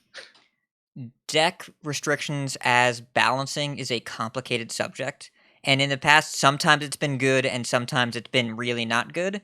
And I think generally they're erring on the side of, this creates a cool moment when it happens. We don't want that happening over and over again multiple times a game. I'd use the Soul Mirror example again, but, again, renewing. It hasn't been too hard to get 2 or 3 Soul Mirrors a game, which is why I'm glad they're working down the generation. But I think that expresses the intent of what they're trying to do that they generally hit on.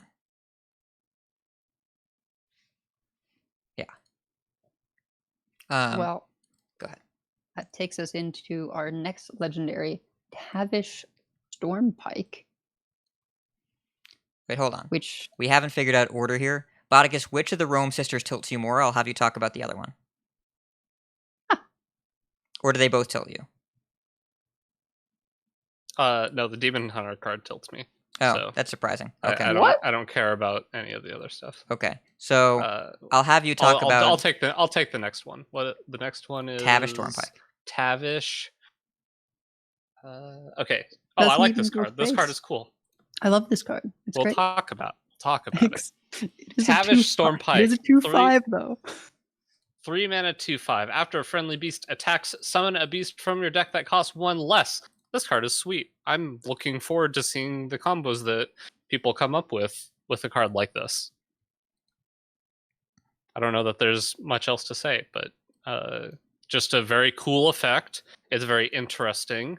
It seems like it is difficult to have this kind of effect be actually broken, unless you want to talk about the wild OTK 30 damage deck that is probably not actually broken, but is fun to think about.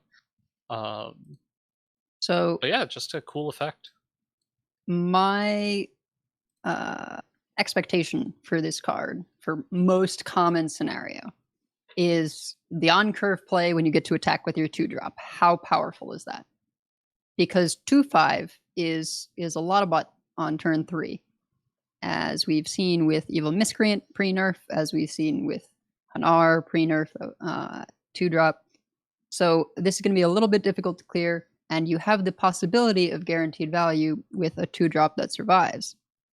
We have a sturdy 2-drop in the corruptible 1/5, where it gets poisonous if it's corrupted, but if you just run it out on curve so that you can get the recruit effect, that's going to be pretty good. Particularly because we know what 1-drop we're looking for, and that's the Sunscale Raptor. So this would be a really nice way to, maybe you play a Sunscale Raptor on 1, have it die, get shuffled in as a larger version, and then you play your 2-drop beast, it survives, you run out Tavish Stormpike, 2-drop attacks, and you get the upgraded Raptor. So that's what I'm seeing as your curve play that's going to give you the most value. Anything later and combo-y is cool and interesting, and I like that you can theorize around that kind of stuff. But I think the greatest value is in terms of getting out 1-drops. Yeah, like also getting out like the new Stonetusk Boar is probably pretty solid. But Yep. based Pretty on much. a lot of cards that have been printed, I'm also concerned about the idea of playing minion-centric decks, because there seems to be a lot in this set, to me, that feel very anti-minion. There seems to be a lot of AoE effects, but I could be I mean, think about how many AoE effects you have to print to make up for the rotation of Risky Skipper to even get close, because Risky Skipper's going away. And so I think even if there's a dramatic increase in the quantity of AoE effects, there won't be Skipper. And I also expect Broom and Barov, either or both, to get some kind of adjustment in the near future if they want minions to be relevant, because those two cards say no, minions are not relevant. So there might be something going on there. well, another thing is we've got Dire Frenzy in core. And Dire Frenzy affects stats, but not mana cost. So anything that you're able to Dire Frenzy and then make some attacks with the immediate higher cost mana minion, you could get some pretty big beasts coming out of your deck. I am excited for this card for different reasons than you two are. I am excited for it to be turn 3 and an empty board and for me to play a 2/5, and then they either trip over themselves to kill it, or I have a 2/5, and then when I play my beast, good stuff happens. Yep. And it doesn't really matter what the beasts are, because if my deck has a curve of 1s and 2s and 3s, which I will do if I include this card, I will slam this on turn 3. They probably won't be able to kill a 5 health minion on turn 3. If they can, then I'm happy about it, and because they spent probably too many resources to do it. And if not, then it's just incremental card draw. Just slam it and go. So Yeah, remember when Evil Miscreant was a 1/5 and how big a mistake that was? yeah, This is a and this is a 2/5. 2/5. It's bigger. Which is But also Nismani Bloodweaver stats, which sometimes you just run that card out on turn 3. But also, this has a bit higher cost to get the desired effect, whereas Evil Miscreant just was like, hey, do anything. Yeah. And then Evil Miscreant. Requirements: be a rogue. Check. Yeah, you just had to play cheap spells and want 1 mana minions. Yeah, it worked out. So What about the next one? Let's talk about so we've got a pair of Romans, the Rome sisters. We've got Tamsin and Cariol. They are on opposite sides of the story. They are sisters. Tamsin's the cool one, I think, but they both seem like good cards. This one's a little bit harder to use. Tamsin Rome's a 3-mana 1/3 Warlock legendary.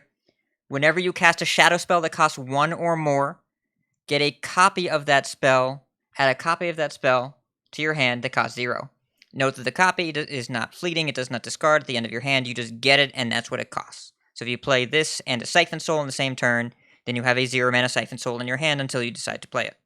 If you are in Wild, and you have Power Overwhelming, which is confirmed to be a shadow card, then you have 1 mana +8/+8, which you can pair with your Arcane Golem, if you so choose to do. Yeah. Yeah, but you'd have to play the Power Overwhelming when Tasman's in play. Tamsin, yes. Tamsin, sorry. Yes. Yeah, I feel we can't fully evaluate this card until we see more shadow spells.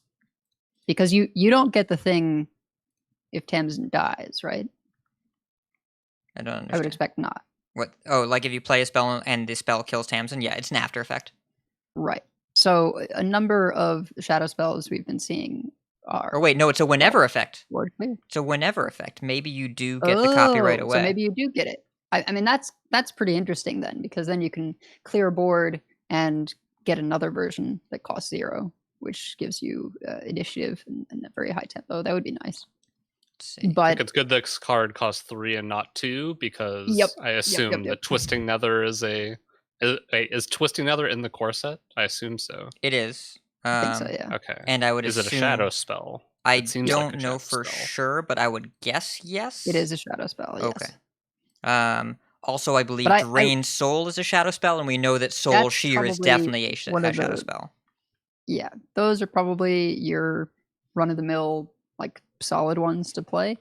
And those are pretty good, but nothing insane.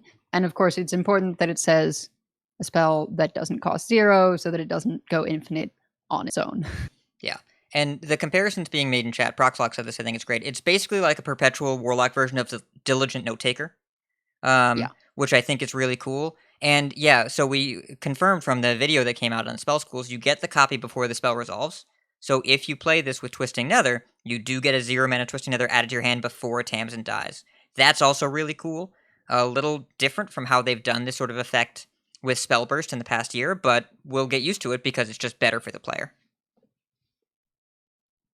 This is just a really cool card. I think it's very powerful, but also has a bit of a cost. It seems like a lot of these have a bit of a cost to really get the full value out of them, but I'm excited to see if people are able to make a deck work without Tamsin that when you add Tamsin makes it very, very powerful. Yeah, and it's kind of like a Zentimo where you get additional incremental benefit paired up with, like, you're sacrificing tempo significantly in the turn you play it, and you really can't just run it out on 3. So the value really has to be worth it. Zentimo usually wasn't. This is a little bit easier to optimize, but it's still, there will be times where this is not good enough because the shadow cards don't do what you want or what the format dictates. This is kind of banking tempo, right? You're tempo negative to get a little bit of value that, depending on the card, will be tempo positive later on because you play it for 0. Yeah, I mean, I'd still view it as more of a value generator and tempo neutral the turn you play it most of the time. But yes, it's to avoid getting into semantic discussion. If you stick this card, good. If you don't, still probably fine. And I am also glad that it does not cost 2, because that would have a lot of problems beyond just the Twisting Nether interaction. Yeah. And also, she is a sister. I feel the sister is more powerful. So we have a Cariel Rome, Paladin, legendary, 4 mana, 4/3, Rush, Divine Shield. Whenever this attacks, reduce the cost of holy spells in your hand by 1. When I read first translation of this, it just said holy spells, it didn't say in your hand, so I thought it was a little more broken than it actually is. Very glad that it just says in your hand and not like anywhere. But it's still a really solid effect. I love that you can run this out and have things like in the Dude Paladin, there's a card that buffs everything +1/+1. There's another one that buffs only your Silverhand recruits +1 attack in core set.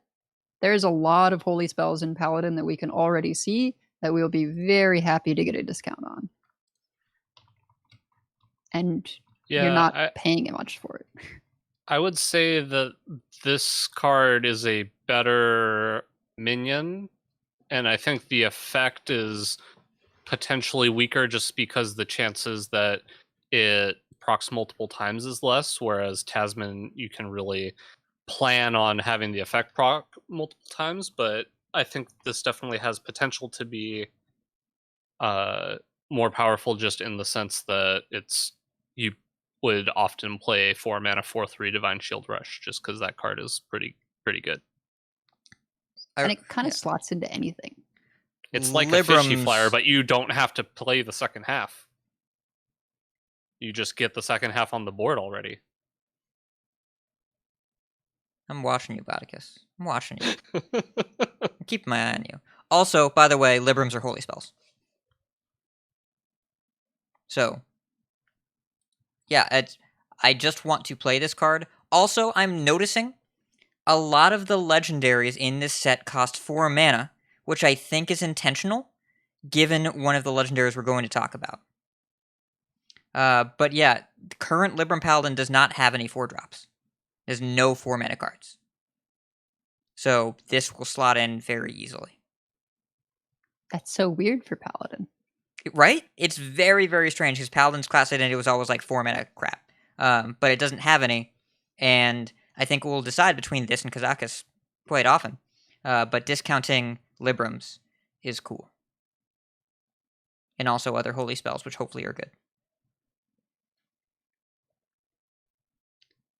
Yep. Speaking of... I mean, go of ahead. course that one's look good. Of course what? The core set holy spells already look pretty good. Yeah, and the secrets. The holy secrets. Costing 0. Pretty good. Alright, let's talk about this hunter card, Barack Kodobama. Yes, that's what we're calling it. No, I will not accept there's a different name.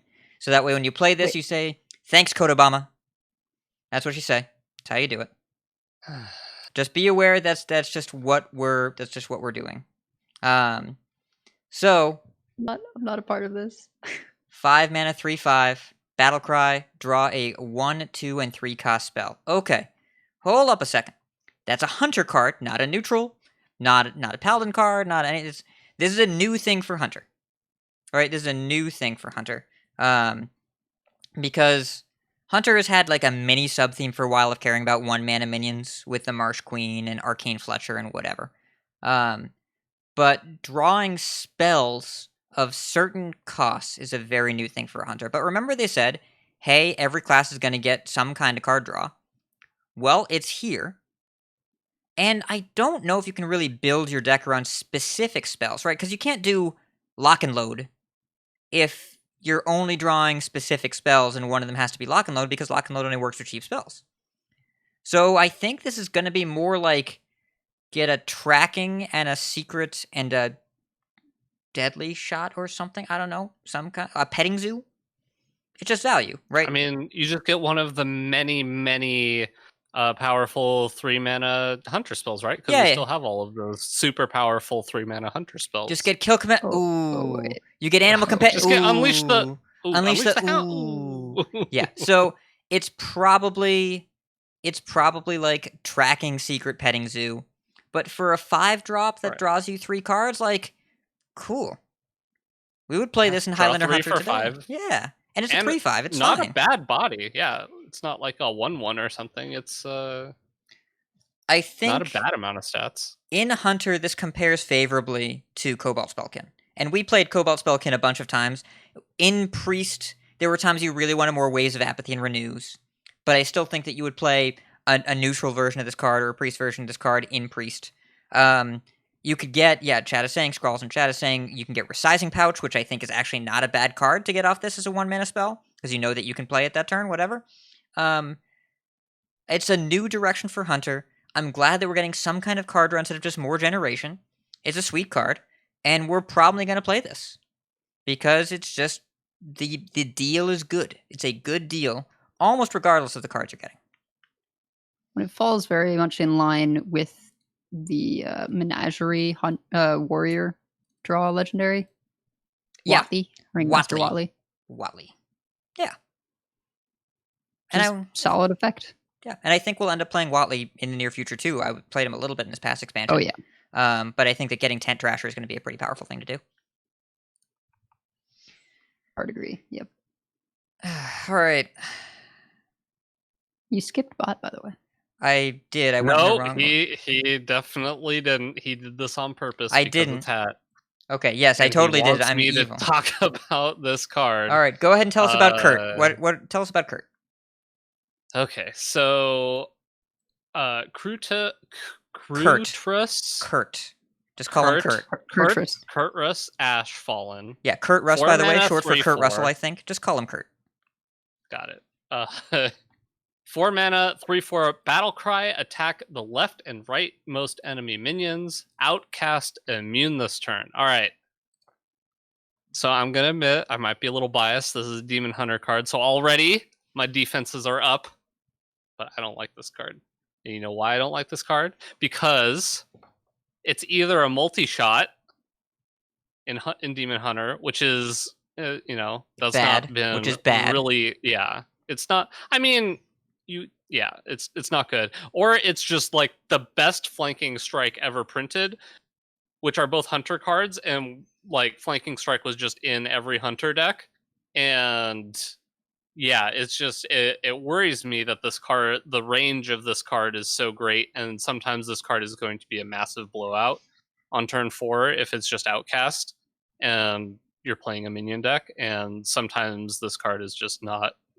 Sometimes it's not even as good as a multi-shot. So it's a Demon Hunter card. I don't like it, and it's potentially really powerful and strong, and I don't like it.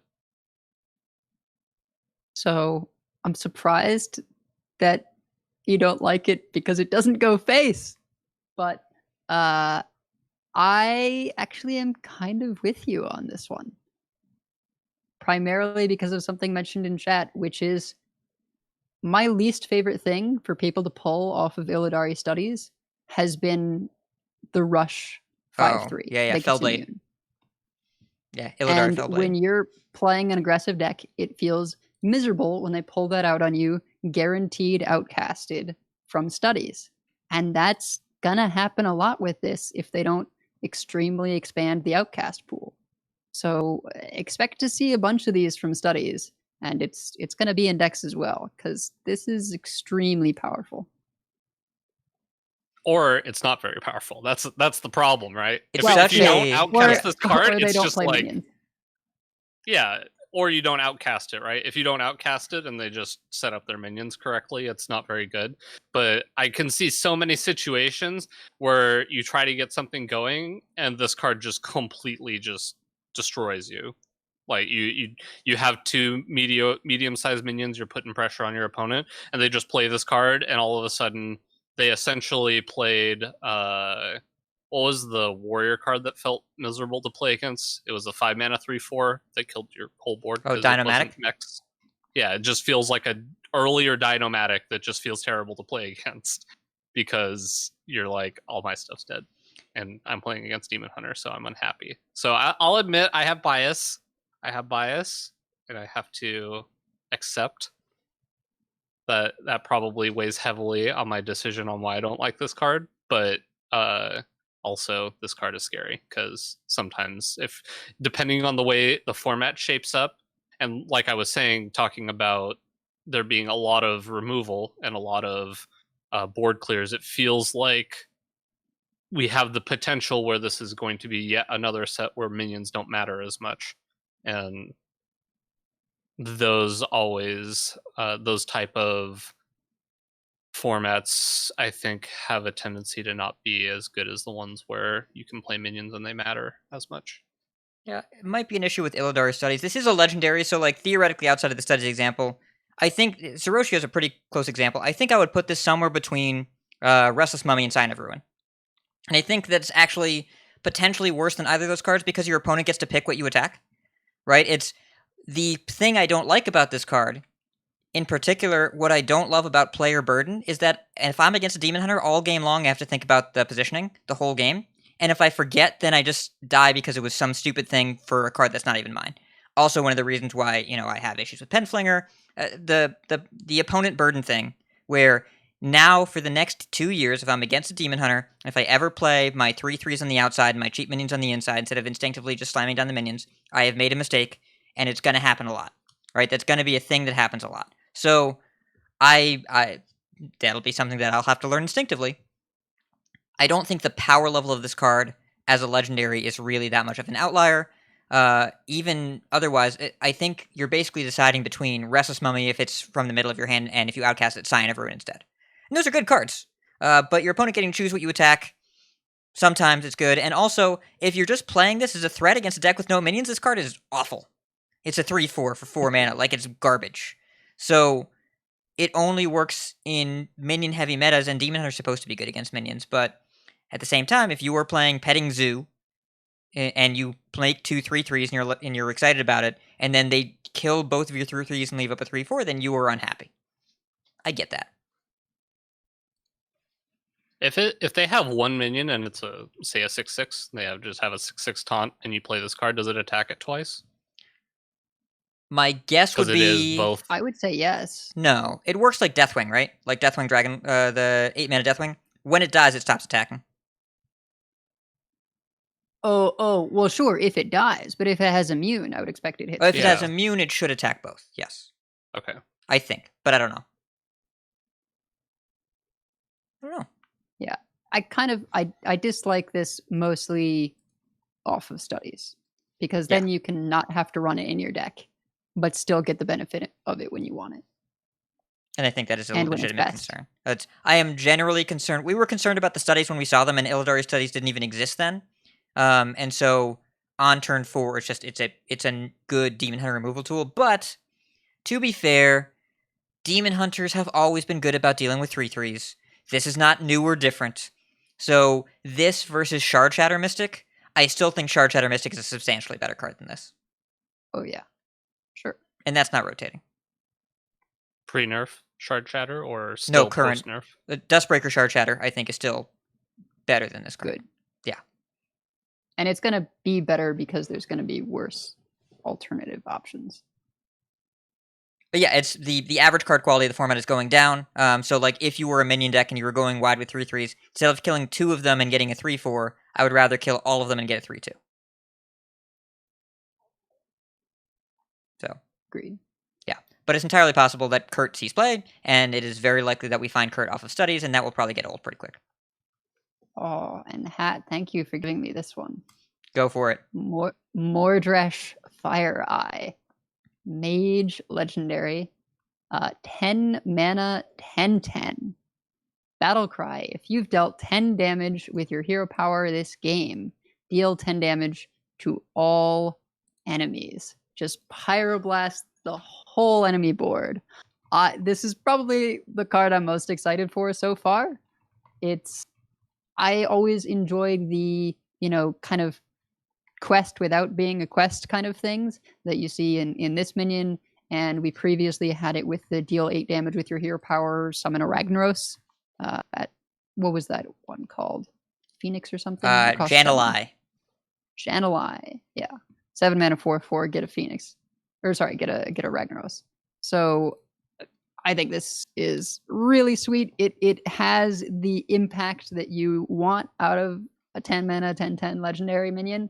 I hope the animation is sweet. I forget if we've seen it yet.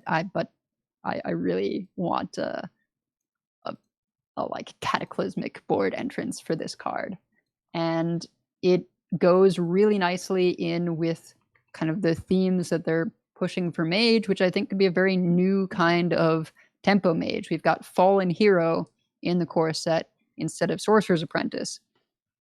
Fallen Hero buffs your hero power by 1 damage. I'm hoping that they're going to have one other minion, if not this set, maybe later in the year, that also buffs your hero power. And then, Hat's putting on here Reckless Apprentice, which is one of my picks for non-legendary cards to talk about. 4 mana, 3/5, Battle Cry, fire your hero power at all enemies. Which, base value, just 1 damage to all enemies, is like okay-ish.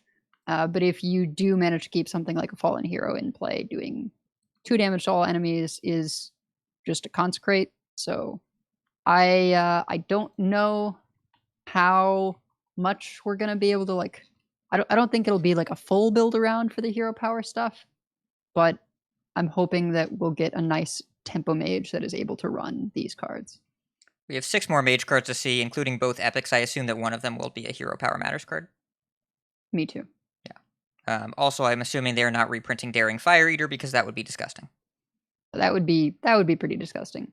But honestly, the elemental that we did have, the 3-mana Arcane 2/5, Amplifier, yeah. that card was much better than it got credit for because the cards around it were too powerful. But times that I've thrown it in, wacky elemental allies decks, it's felt really good. And 2/5 is somewhat challenging to clear. So, these kinds of things can be pretty solid if you give them enough toughness to stick around. I like the puzzle that is being presented here, and what I've despised about hero power based gameplay in the past, Genin Baku in particular, but also some of the original hero power modifiers, the Death Knights, right? You don't want the hero power to be the button you press every game and the same thing happens all game, and especially the biggest sin of Genin Baku is that it happened every game in the most important turns of the game. The formative turns of every Hearthstone game are turns 1, 2, and 3, and the hero power would define all of those in Genin Baku decks. On even decks, you would play it 2 to 3 times. And odd decks, you would play it on turn 2, and it was so good that it was the only thing you needed to do all game, and it never changed. Cards like Reckless Apprentice care about your hero power, but you don't have to use it. Cards like Fallen Hero and Arcane Amplifier, which is rotating, but a great example, you develop it and hope it lives, and then if it does, your hero power does something cool, but your opponent has interaction with it. If I kill your thing that makes your hero power better, then your hero power goes back. I like that it changes. It's a push and pull with your opponent that they get to be a part of, and it's not the same all the time. It's not even the same all game. It's you're pressing this button, but the button does different things all game long. It's really, really cool. Honestly, looking at this card, I could almost see it getting a nerf. I don't know that it will. I don't know. It's one of those cards that on the surface, I don't know that it's necessarily powerful enough, but I have a feeling this effect is going to feel real bad when it happens, if it's happening a lot. Reckless or the big one? Mordresh. I would guess that if this condition is easy to pull off, they will nerf the enabler and not the payoff. Right. Yeah. But it is an OTK in one card. Because you deal 10 damage with your hero power. That's 10 damage. And then when you play it, it's another 10 damage to their face. And then you attack with it, it's another 10 damage. 30 damage in one card. It's not really I one-turn think you're kill. misunderstanding how the term OTK functions. Also, we're not saying one OCK, one card. One card kill. Yeah, That's a lot of hero power. We are also assuming that you're just pinging your opponent's face every turn. You're coining it on turn 1 and running it out 10 turns in a row, and then you got to end turn 9 with the tour guide so you can do it the last time on turn 10. Yeah, probably don't try that. Where else is your hero power going? What are you talking about, Hat? It's a good point. That's where the hero power goes to the face. Yeah. Spy Mistresses. Yeah, also Spy Mistresses. And anyways, yeah, I think it's cool and interesting, but also we have to see the support cards, and the power of Mordresh in particular will be based entirely on how easy it is to hit 10 damage from the hero power by turn 10. But Reckless Apprentice, I feel really confident will be played. All right, 2 more legendary cards, and Craptasm cursed us by saying in chat when we started this section, "Oh yeah, we're an hour in already. No way we'll hit 2 hours 17 minutes. It's been 45 minutes. We have not yet finished the legendaries." Let's go on to this next Paladin card. Yeah, so Cannonmaster Smythe, I love that Hat gave this to me because this card... Wait. I put the pronunciation in the show notes. Put the pronunciation in the show notes next to your cursor. No, it's Smythe. I'm deciding. It's Smith Cannonmaster Smith. It's Smith because Whatever. In WoW lore, the other commander is Wesson. It's Smith and Wesson. That's in WoW lore. I didn't make that up. Okay. 5 mana 4/4 battle cry. Transform your secrets into 3/3 soldiers that transform back when they die. How cool is that? That effect is incredible. That's just like one of the coolest effects I've ever. I don't even know who came up with the concept of that. Like it's just. It's what? cool. Do the minions have death rattle? They have death rattle, and they added some tech. If you mouse over them, you can see what the secret is, but your opponent can't see that. So in the little card flag underneath, when you mouse over them, you see what... So you don't have to remember which card is which secret, but your opponent doesn't know because otherwise it wouldn't be a secret. Man, what a cool card. Right? It's like Living Mana, but way better. This is the most initial design card I've ever seen. Right? Yeah, for real. Like I seriously I'm at a loss for words just of how cool this card is. The only downside I really see is that it feels like Paladin secrets are secrets that trigger a lot, so it's going to be hard to have secrets going into turn 5. But I think it's probably really good if you're playing against something like a control deck, because those generally have a much harder time proccing Paladin secrets than other decks.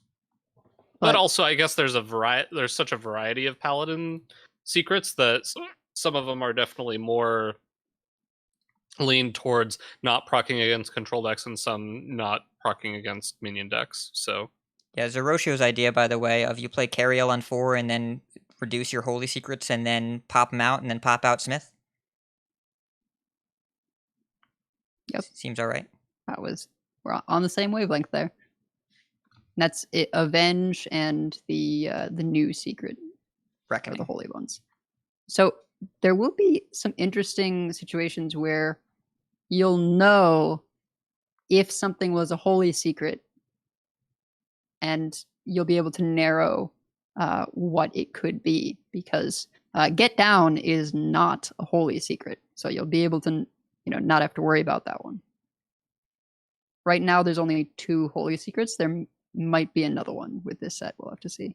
That's such a cool gameplay pattern, though. Everything about this card and everything around it is what I want Hearthstone to be, of being like cool interactions and also minion combat that also generates incremental value. And the sort of thing where you have to pay attention to if your opponent played, knowing that if they played holy secrets or not. I think that's interesting. And I know I just said the player burden stuff with positioning. Positioning is boring because I don't want to have to deal with putting the cards down, and I can't retroactively fix that. But after they play the secret, I can retroactively look back and be like, okay, that was a 0-mana secret. Let me figure this out. It's not an in-the-moment decision. Yeah. This is rad. I love the design so much here. And yes, it is very much someone had a cool idea and they walked around the office and it was like, yo, we got to make this card. And I love that. Feels like there's a lot of that this set. All right. I'm going to talk about the complicated one. Kazakus Golem Shaper.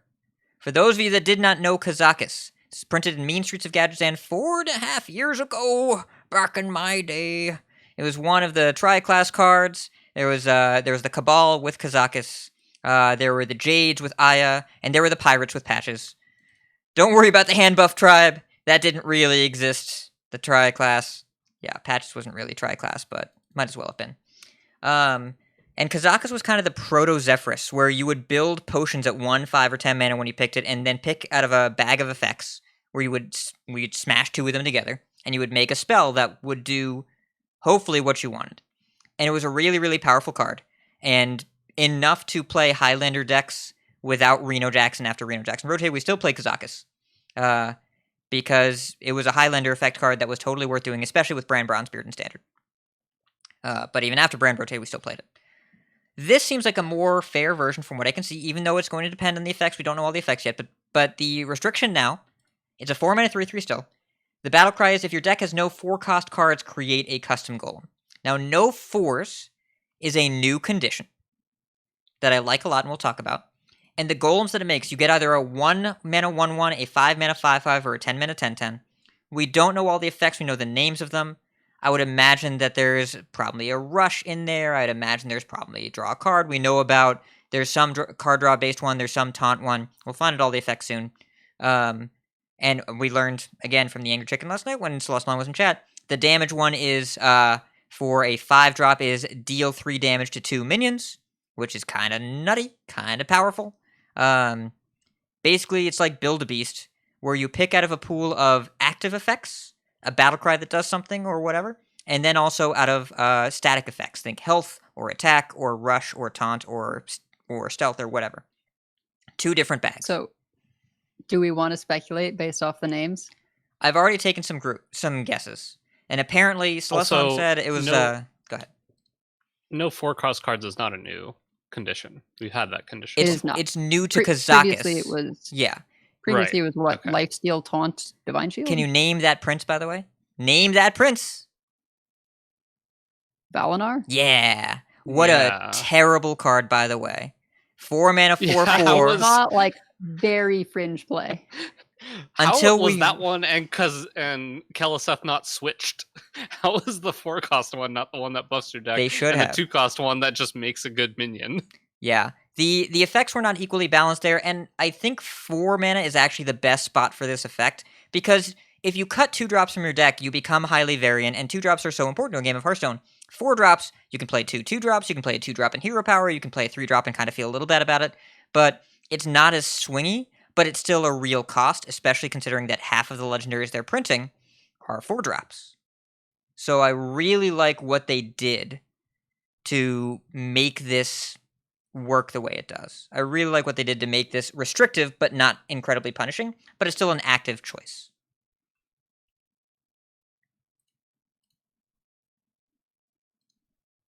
Are we going to mention any of the herbs? So Or the should we herbs, just go move ahead and on? read the names. Go ahead. Okay. So there's swift thistle and earthroot and sungrass, life root and fade leaf, grave moss, wild vine, grom's blood, ice cap, fire bloom, mage royal, and king's blood. So that is the checklist.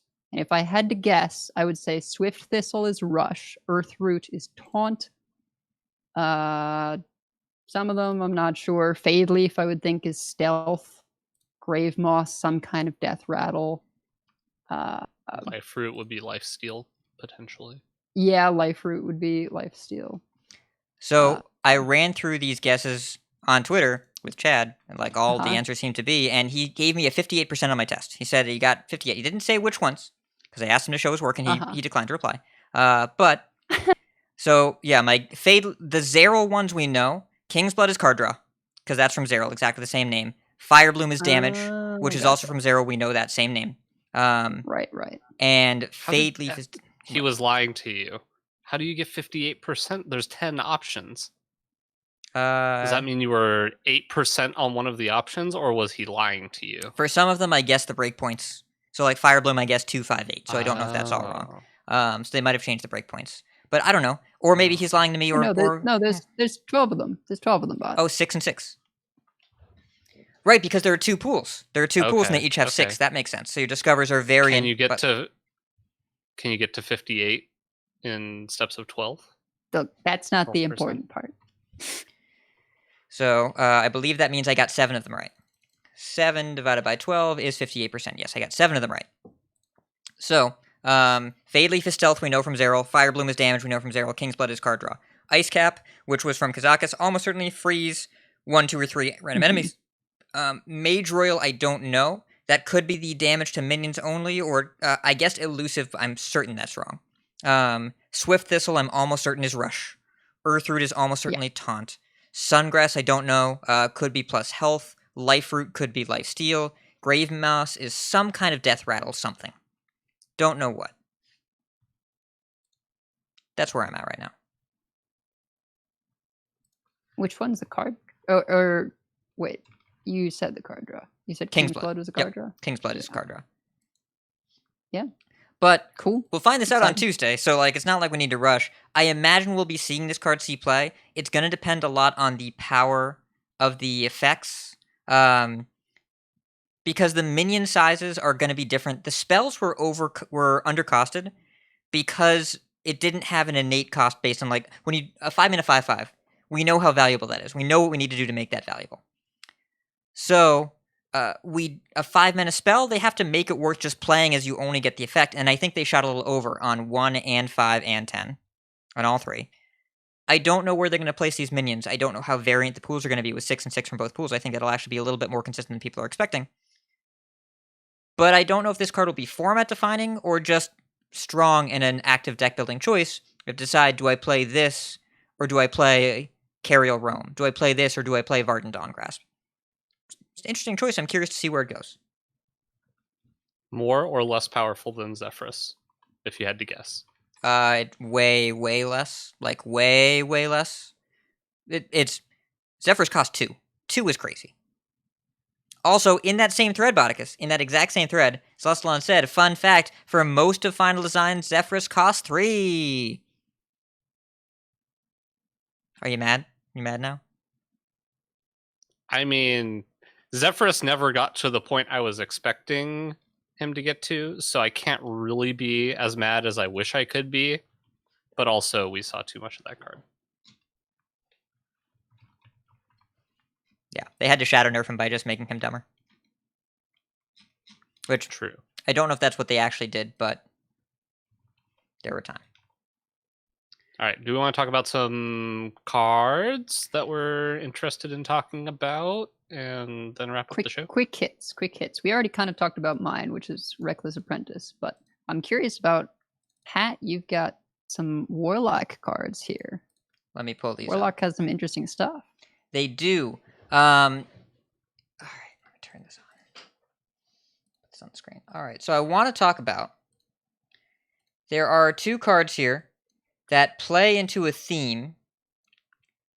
That also, thank you, Doge. Yes, by the thank way. you, Doge. It's the people And also, thank you, Bro Green. people are getting very aggressive in the chat with giving us money, and I'm you all don't have to do that, but we'll take your money. We'll do it. All right. So the cards I highlighted, Soul Rend and Bloodshard Bristleback. It is a Mill Myself Matters theme, triple M, as we can call it. Soul Rend is a 4-mana spell, Warlock Shadow spell. Deal 5 damage to all minions. Destroy a card in your deck for each one that dies. And Bloodshard Bristleback, 3-mana 3/3 lifesteal battlecry. If your deck contains 10 or fewer cards, this deals 6 damage to a minion. So you shoot something for 6 and lifesteal if you have 10 cards less in deck. Self Mill Matters is fascinating. I think Soul Rend is probably just a good card, and usually you hold your thumb over the second half of the text. Because if you are against a deck where you need this on turn 4, then Fatigue is not going to be relevant. And if you were trying to play this in a deck with intricate combos where if one card gets burned, don't do that. So, and the other card, I don't know if Bristleback will ever see play, because if it's turn 3, you're just playing this on 3 and it's a 3/3. It still has lifesteal. The lifesteal is not tied to anything. It's just 3-mana 3/3 lifesteal, which is fine. And then if you're ever at 10 or less, then it's a huge board swing effect. What I'm highlighting these cards for is that we just got rid of tracking. And at the same time, the Discord discussions about, I burned this card with my Soul Rend, this card is unplayable. We were almost free. We were almost free. And right when we got out, it says in your deck. It doesn't say the top 3, so it could just be any cards. It could have been any cards explain. before with tracking, because you didn't know what the top of your deck was. Yeah, sure. But this is easier for people to stomach a little bit. Yes, at least because tracking said the top. Draw 3, or like look at the top 3. It said the top 3. It didn't say look at 3 cards in your deck, which would have been more easier to stomach. But it said look at the top 3, which specifically made people angry. It's some weird psychology thing that just messed with people and made them upset. Yes. This is better wording, I think. Okay. What I'm going to say is 4-mana, deal 5 to everything is an awesome card. Put it in your mid-rangey controlling Warlock decks, and hold your thumb over the second part of the text. And don't watch the cards get burned, because they didn't matter unless you're hitting Fatigue. And if you're against a Fatigue matchup, then you just don't have to play this card, because you probably don't need to, because it's a Fatigue matchup. That's it. But 4-mana deal 5 to everything I think is rad, and I think this card's really good. And Bloodshard Bristleback, I don't know if Self-Mill Matters will be a thing. If it is, I think that will be cool and interesting gameplay. But, either way, like, I'm definitely playing Soul Rend, and it's we lost Dark Skies when we got this instead. Cool. Good card. And you're gonna have some interesting times where, maybe this goes in a deck that also runs Ticketus and the guy that shuffles primes, and those kind of counteract some of that going closer to Fatigue, because Ticketus fatigues your opponent, and the other one shuffles stuff into your deck, and like occasionally you'll burn those, or you'll burn Yasharaj. But if you're having to play this on 4 and you burn Yasharaj, you probably didn't want to draw Yasharaj against what you're facing anyways. Yeah. I actually think I have the opposite opinion of Hat on Soul Rend. while I do appreciate that it's a powerful card, and I agree with the destroying the cards doesn't matter as much, I feel like the decks that would play a Soul Rend are more likely to have the amount of cards in their deck matter than, say, an aggro deck. If this was a aggro card, obviously the cards in your deck really don't matter because you're just trying to expend your cards quickly to kill your opponent. Whereas this card doesn't exactly speak to that kind of play style, obviously.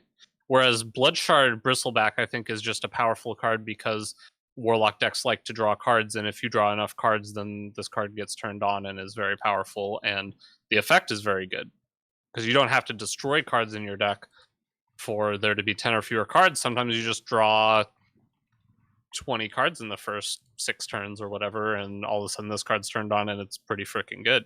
Yeah, Hand of Gul'dan is definitely a thing. And, yeah, like, it's... I think Ticketus Warlock decks are a lot less likely to care about fatiguing because, again, remember, they're trying to push games towards natural conclusions as opposed to fatigue. And this is a good card Ticketus is a good card at doing that, and this card goes well with the kind of mid-range control Warlock. It wouldn't be a card that you play in pure fatigue decks, but I don't think those decks are going to exist anymore.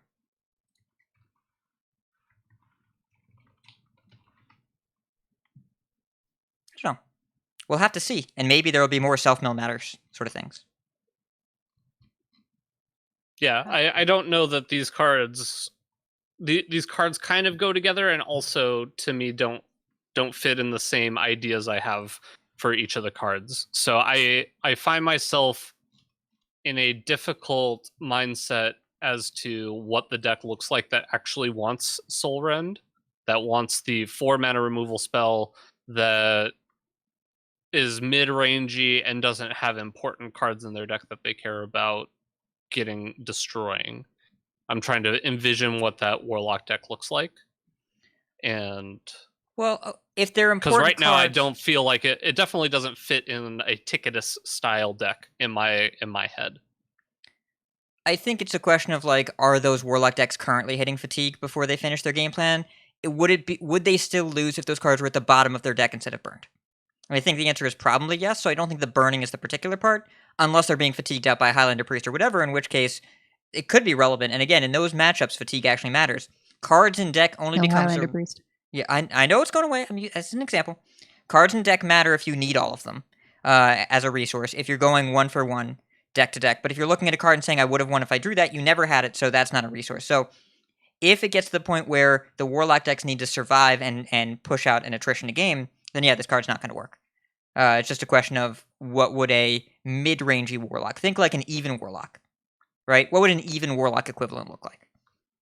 So yeah, this card would be very good in like an even Warlock style deck, definitely for sure. Yeah. But I'm thinking in any deck that runs, say, like Ticketus, where you need Ticketus and Yashiraj to kind of have that deck function, then this card really doesn't fit in a deck like that, because in most of those games your win condition is Ticketus into eventually Yashiraj, and the potential to mill either of those could very easily okay.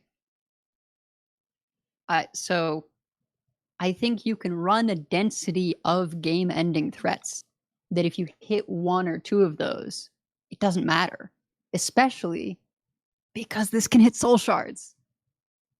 Can hit soul shards. So you run Militia and you run the soul cards, and sometimes you'll hit soul shards, and sometimes that'll be bad for you. But if you run a bunch of soul shard cards without the payoff ones besides Militia, this could be another way of kind of consuming your soul shards some of the time. And if you need another late game threat in Warlock, Mad at Arms, you still here? We get to play Lord Jaraxxus. Lord Jaraxxus. Yes. Oh yeah. The only hero around. Yeah, that card is very good now. That card is very, very good now. I'm excited to see that be an actual ending threat. Even though it's in the core set, which core set's not really supposed to have cards like that, right? You're not supposed to have... the core set is less about having build around cards, but we'll figure it out when it gets to that. We're not building around Jiraxis, we're building around the other stuff, but Jiraxis is a nice, cool endgame threat to have access to. Right. Yeah. So there was one card I wanted to talk about a bit, which is Kolkar Pack Runner. I just think this is a cool card. Seems like it has potential. Definitely goes along with whatever Hat's nickname for the legendary card is. It's a 2-mana 2/3. Wait, After which you legendary? cast a spell, Which legendary? the Hunter legendary. Oh, Barak? The Kodobane? Barack Odobama? Yeah. Okay. So 2-mana 2/3. After you cast a spell, summon a 1/1 Hydra with Rush. Hyena. Or Hyena, not Hydra. Hyena with Rush. And so just a good effect. 2-mana 2/3 is generally pretty playable when they have upside. This has pretty good upside. And if you are able to play a relative number of good enough cheap spells, then it just becomes a powerful threat that you want to get rid of. So it's not an overly powerful card, but just a solid card that I think Hunter is going to enjoy. And with the new way tracking works, that just seems like a card you probably include most of the time, and it's a cheap spell. So I don't think are we losing all the twin spell cards? Yes, Or they're is all that in Rise of still- Shadows. Yes. It's a set mechanic. Right. But- So but we don't keep- have 1 mana deal 1 damage. Nope, we keep No. what? Arcane Shot. We keep Arcane Shot. We keep Adorable Infestation. Yes. Which I think is pretty big for this one. Pack Runner Coin, Adorable That's Infestation is insane on turn 2. Completely insane. Yeah. It was very powerful. Yep. And also, this card is good with secrets. You just play it on 4 with a secret, and that's fine. Play it with a... Is Pack Tactics rotating? No, that's staying, right? I forget. Pack Tactics Hearthstone is Ashes of Outland. Yes, Pick Tic Tacs is sticking around. Yeah, this and Pick Tic Tacs on turn 4, and then you get to Barak on 5. I don't know, a lot of cool stuff. Also, secret lock and load enabler, maybe locking and loading. Got it. Oh man, if lock and load is playable, that'll be fun. 1 mana lock and load. It's like the new secret passage. It's Hunter Secret Yeah. Passage.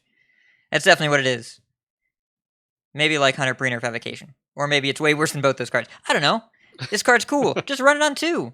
Listen, the cards that we talked about Hunter's for Mark today, Hunter's Mark is rotating, right? It's Correct, not- and or reverting not to 1. rotating, It's reverting to 1. Because otherwise that'd be a nice combo. Kolkar into Hunter's Mark for 1, and then use the Hyena to kill the minion. That would have been a cool Gross. combo. But I would also, not be surprised if Hunter's that Mark was at 1 removed is too good. intentionally, because obviously, yeah. Cool card. I'm looking forward to it. And the last card we're going to talk about, Edelweiss, you were very excited about Morshan Elite. What's up with Morshan Elite? Yeah, I'm curious why you're not excited about this. Walk us through what the card is for the audio listeners. So, Morshan Elite is a 5-mana 4/4 taunt. Battlecry, if your hero attacked this turn, summon a copy of this. So, yeah, Clark is on the same wavelength as me with Feat of Strength, and this becomes 2 7/7 taunts. That's pretty nuts. But also, we just curve the 4-mana Pirate taunt into this that gives you a weapon. And that's going to be really good for tempo a lot of the time. Yeah, it won't be hard to trigger this, right? We have Imprisoned Gnarg, we have Reaper Yeah. Scythe, we have this. But you know what's And really we good? still have You know what's really good? You tempo it after Sword Eater? Hearthstone cards. Sword Eater on 4 and 2, anything is awesome. Yes, like I know this isn't on the level as Faceless Corruptor, but it's still a lot of stats. And like 5-mana 8/8 is pretty good if you can activate it reliably. It plays very well with any kind of hand buff effects. And Convincing know, me I that a think card is with- good because it synergizes with hand buff. Bold move, Cotton. Let's see how it works out for him. I just think that with the way that things are getting depowered, this amount of stats is going to be worthwhile. Yeah, it's smaller than a pre-nerf or than a post-nerf Dragons pack, right? Yes. But that had harder conditions. 2 invokes, I guess. Yeah. Well, getting a weapon is pretty easy to get. I have seen worse cards than this, right? Like, I don't think this card is unplayable. I've seen worse cards than this. I think this card is potentially relevant. I would put it probably at a filler support if I had to guess right now, because when it's not active, it's garbage. It's awful. Horrendous when it's not active, right? So because whiffing on the weapon is so bad, you can't really depend on this. But also, 2 4/4s I think is not as hard to deal with. I just think about how many boards I've cleared with Prize Plunderer, and how irrelevant 2 4/4 taunts would have been. Removal's really good right now. Again, while Broom is around, I don't think that this size of minion is all that great. Now, that may be a Broom thing, but think about playing this the turn after they played a Nightshade Matron. This lines up somewhat poorly to that. It's not bad. We will be able to get it active if we want to get it active. I would need other things to make this relevant, and you're depending a lot on better cards and a lot of support. The payoff here, I think, is worse than it seems, because 5 mana 8/8s, just 5 mana for 2 4/4s with taunt, which is worse than 8/8, because a lot of minions trade favorably into that, is just not that exciting anymore. When you look at, there are other harder conditions, right? And this is much more likely to come out on curve, as opposed to the Griffin, the Paladin Griffin that corrupts. Like, you can't play that on curve, so it's not going to be as good. I don't know. I was thinking Occult Conjurer. I expected that card to have way more significant impact in Constructed, and then we basically didn't see that until Secret Mage kind of started playing it. It's a good card. Secret card. It's a good card, right? Like, Occult Conjurer is a solid card, but also, you're right, it's not like format defining. And 2 4/4s. It also costs 1 less. And 2 4/4s is just not that exciting anymore. Now, if you're playing against a Highlander Priest, arguably more difficult to trigger, I think, than the Warrior card. I think the Warrior card's probably going to be easier to. It's more difficult for your opponent to get rid of, or it's more difficult to get secrets in play than it is to have a weapon equipped. But at the same time, it costs 1 more, and then the 2 4/4s.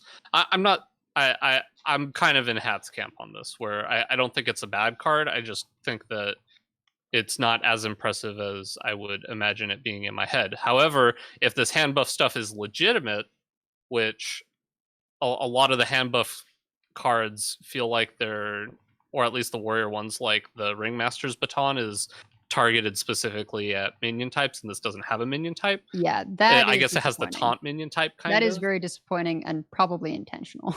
Yeah. So if we've played worse cards than this on purpose, and it's been correct to do so. In Ashes, we played a lot of Frozen Shadow Weavers, and that card is like, eh.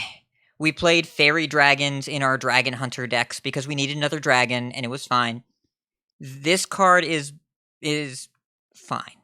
It's a fine card, right? I would even say that in some metas it's good because you need a wide board of taunts. And in other metas, either the weapon consistency is not there, or you have to play mediocre weapons to activate it, or just 2 4/4s aren't what you're looking for in this point in the game. And that means this is going to be an interesting deck building choice with relevance sometimes, but not all the time. And you know what? That's cool. I think it is well designed and well positioned and indicative of the power level they're looking for Hearthstone these days, which is a little different than it used to be. There will be decks that this is a total door slam against, and other decks where this is irrelevant or you can't even trigger it. And I like that space. I think that's interesting and dynamic and replayable from game to game. But I have seen some people that were really, really excited about this card, and I am not really excited about this card. I think it's fine. And the argument of this is great, followed up by Sword Eater on 4. Sword Eater on 4 is insane. You can do whatever you want after Sword Eater on 4. Now, if this made 2 5/6s, that card would be broken. I mean, just unbelievably too good. I can't believe anybody who would say a card that made 5 mana 2 5/6s with taunt on curve would not be good enough. That card would just be way too good. Yeah. Good thing that we didn't judge that too harshly. Yeah, good thing we didn't underestimate the value of 2 5/6s on turn 5. But let's not keep dragging out the show. We'll pack it in here in a moment. Botticus? Sometimes you're just too good. I have to give it to you on that one. Sometimes you're just too quick and you're too good. I'm proud of that. Oh man, I'm very proud of that. All right, you should be. So We have many folks we'd like to thank. Check out our thanks section on the website at coincide.com. You can find our content info, our show notes, and our Patreon information. You can monetarily support our show at patreon.com/coincide. Join us every week live by following us on Twitch at twitch.coincide.com. Join our community chats in our Discord at discord.coincide.com or right here in the chat because we've had very active chats the past couple months. Really happy about it. Right into our email, coincide@gmail.com. Follow us on Twitter at coincide, like, share, and follow us at facebook.com/coincide. Like some CC swag, head on over to our shop at shop.coincide.com. Big thanks to our producers, Number 30, Tenor Wizard, Doge TK, Proby1, Dr. Feech, Boopty Bot, Pat T, Crush Cat, B-Squatch, David P, and Snowpack. Also, I want to say, who set that line at 2:17? Who was it that did that? We're currently at 2 hours, 18 minutes on the recording, 2:24 in the live stream. Someone in chat said, I expect, it was Dio Wolf, Doe Wolf. Proby1, what are you doing? Oh my goodness, I can't keep up with what's going on in chat. Well, I'll add this to the thanks section. So, Dio Wolf, Doe Wolf, you're awesome for nailing the 2:17 line. We're right over that, but it's shorter than we've been in other card discussion episodes. And also, chat has been insane today with the amount of subs that we have earned. We have so many super generous folks in here. So, and it's probably going to get worse before it gets better here. We want to give a big thanks to Mr. Kerfluffle, Uranus93, Dr. Bomb D, and then some multi-sub gifters. Doge TK with 9, Stowell J with 5, Bro Green with 8 and bits, and Proby1 with 15 subs today. I don't know what we did to deserve this, but thank you all so much. And also, you are crazy people. You are crazy, crazy people. All right. Coin Concedes, Edelweiss, let's go. Well, my coin concede is gonna go out to Patra. We played some BGs earlier today, and are both involved in the secret thing that I can't talk about yet. But she's pretty awesome. It was great to catch up. We haven't really talked much since WSOE or just like times I've been in her chat. So that was really awesome. Yeah, look forward to this is like a Women's Month thing for March, so should be able to talk about it before the end of March. There were some delays and things with production. I'm excited. See whatever it is. Barkis. I would like to coin concede to Doge TK, not just for the subs, but also because we did a pretty fun coaching session. Instead of me coaching him how to get better at BGs, we just played some BGs in the same lobby, and it was nice. Didn't have to stress so much about talking very quickly and all of the different options that we have and worried about time pressure. We just played some BGs, and it was good. And also, gonna coin concede to some content I've been watching recently, which is Dr. K, which I want to say Pat coin conceded to quite a long time ago. But it's good content. Where basically I think he's I don't know if he's a psychotherapist or just he basically talks to big streamers and tries to relate it to kind of Twitch chat, and it's been very interesting content to listen to. I've been enjoying it a lot, so That's cool. It definitely wasn't me because I don't know who that person is, but okay. Cool. And then I'm going to coin concede to all the other podcasts I've been on this week. So The Angry Chicken, of course, I'm actually taking up a multi-week residency over there while Joss is out for some personal medical stuff. She's fine, but she's going to take a break from the show. She's fine. She's fine. It was planned and whatever. And Hearthstoners, that was on Monday. That is an R-rated Hearthstone show. And we talked about things from What is Wild, and I ripped on the co-host as I am known to do. And that was the day of the Boar and Bluegill thing. It was a good time. Also, Blood and Talkness. This is the other Hades podcast besides mine, and it is the Hearthstoners of Hades, where we definitely just hang out and talk crap about each other. It's run by 3 Hades speedrunners, and I'm not a speedrunner, but I you all know what I do, and so I do the same thing in that game that I do in this game. It was tremendously fun. At the end of the show, they, instead of thanking me for coming on, they made me thank them for staying, which means that I definitely did my job. So really happy with that. So coin concede to Risk 13, Satan is a Chill Guy, and Webs 2D. And and my wife, who was on an episode of Hidden Aspects with me, my Hades podcast, where she interviewed me. I was the subject, because normally I interview other people, and people were talking Discord over there, like, hey, we want to hear how you play, so she interviewed me. She's good at it. Picked it up via osmosis from being in the house. And Alec Dawson for being on the Vicious Syndicate show that we haven't even recorded yet for tomorrow. I'm excited about that one, too. And that will end my podcast tour of 7 podcasts in 6 days. So, until next time, keep calm and stay hydrated if you're going to do that much talking. And if you see us on the ladder, coin concede. Coin concede. Coin concede.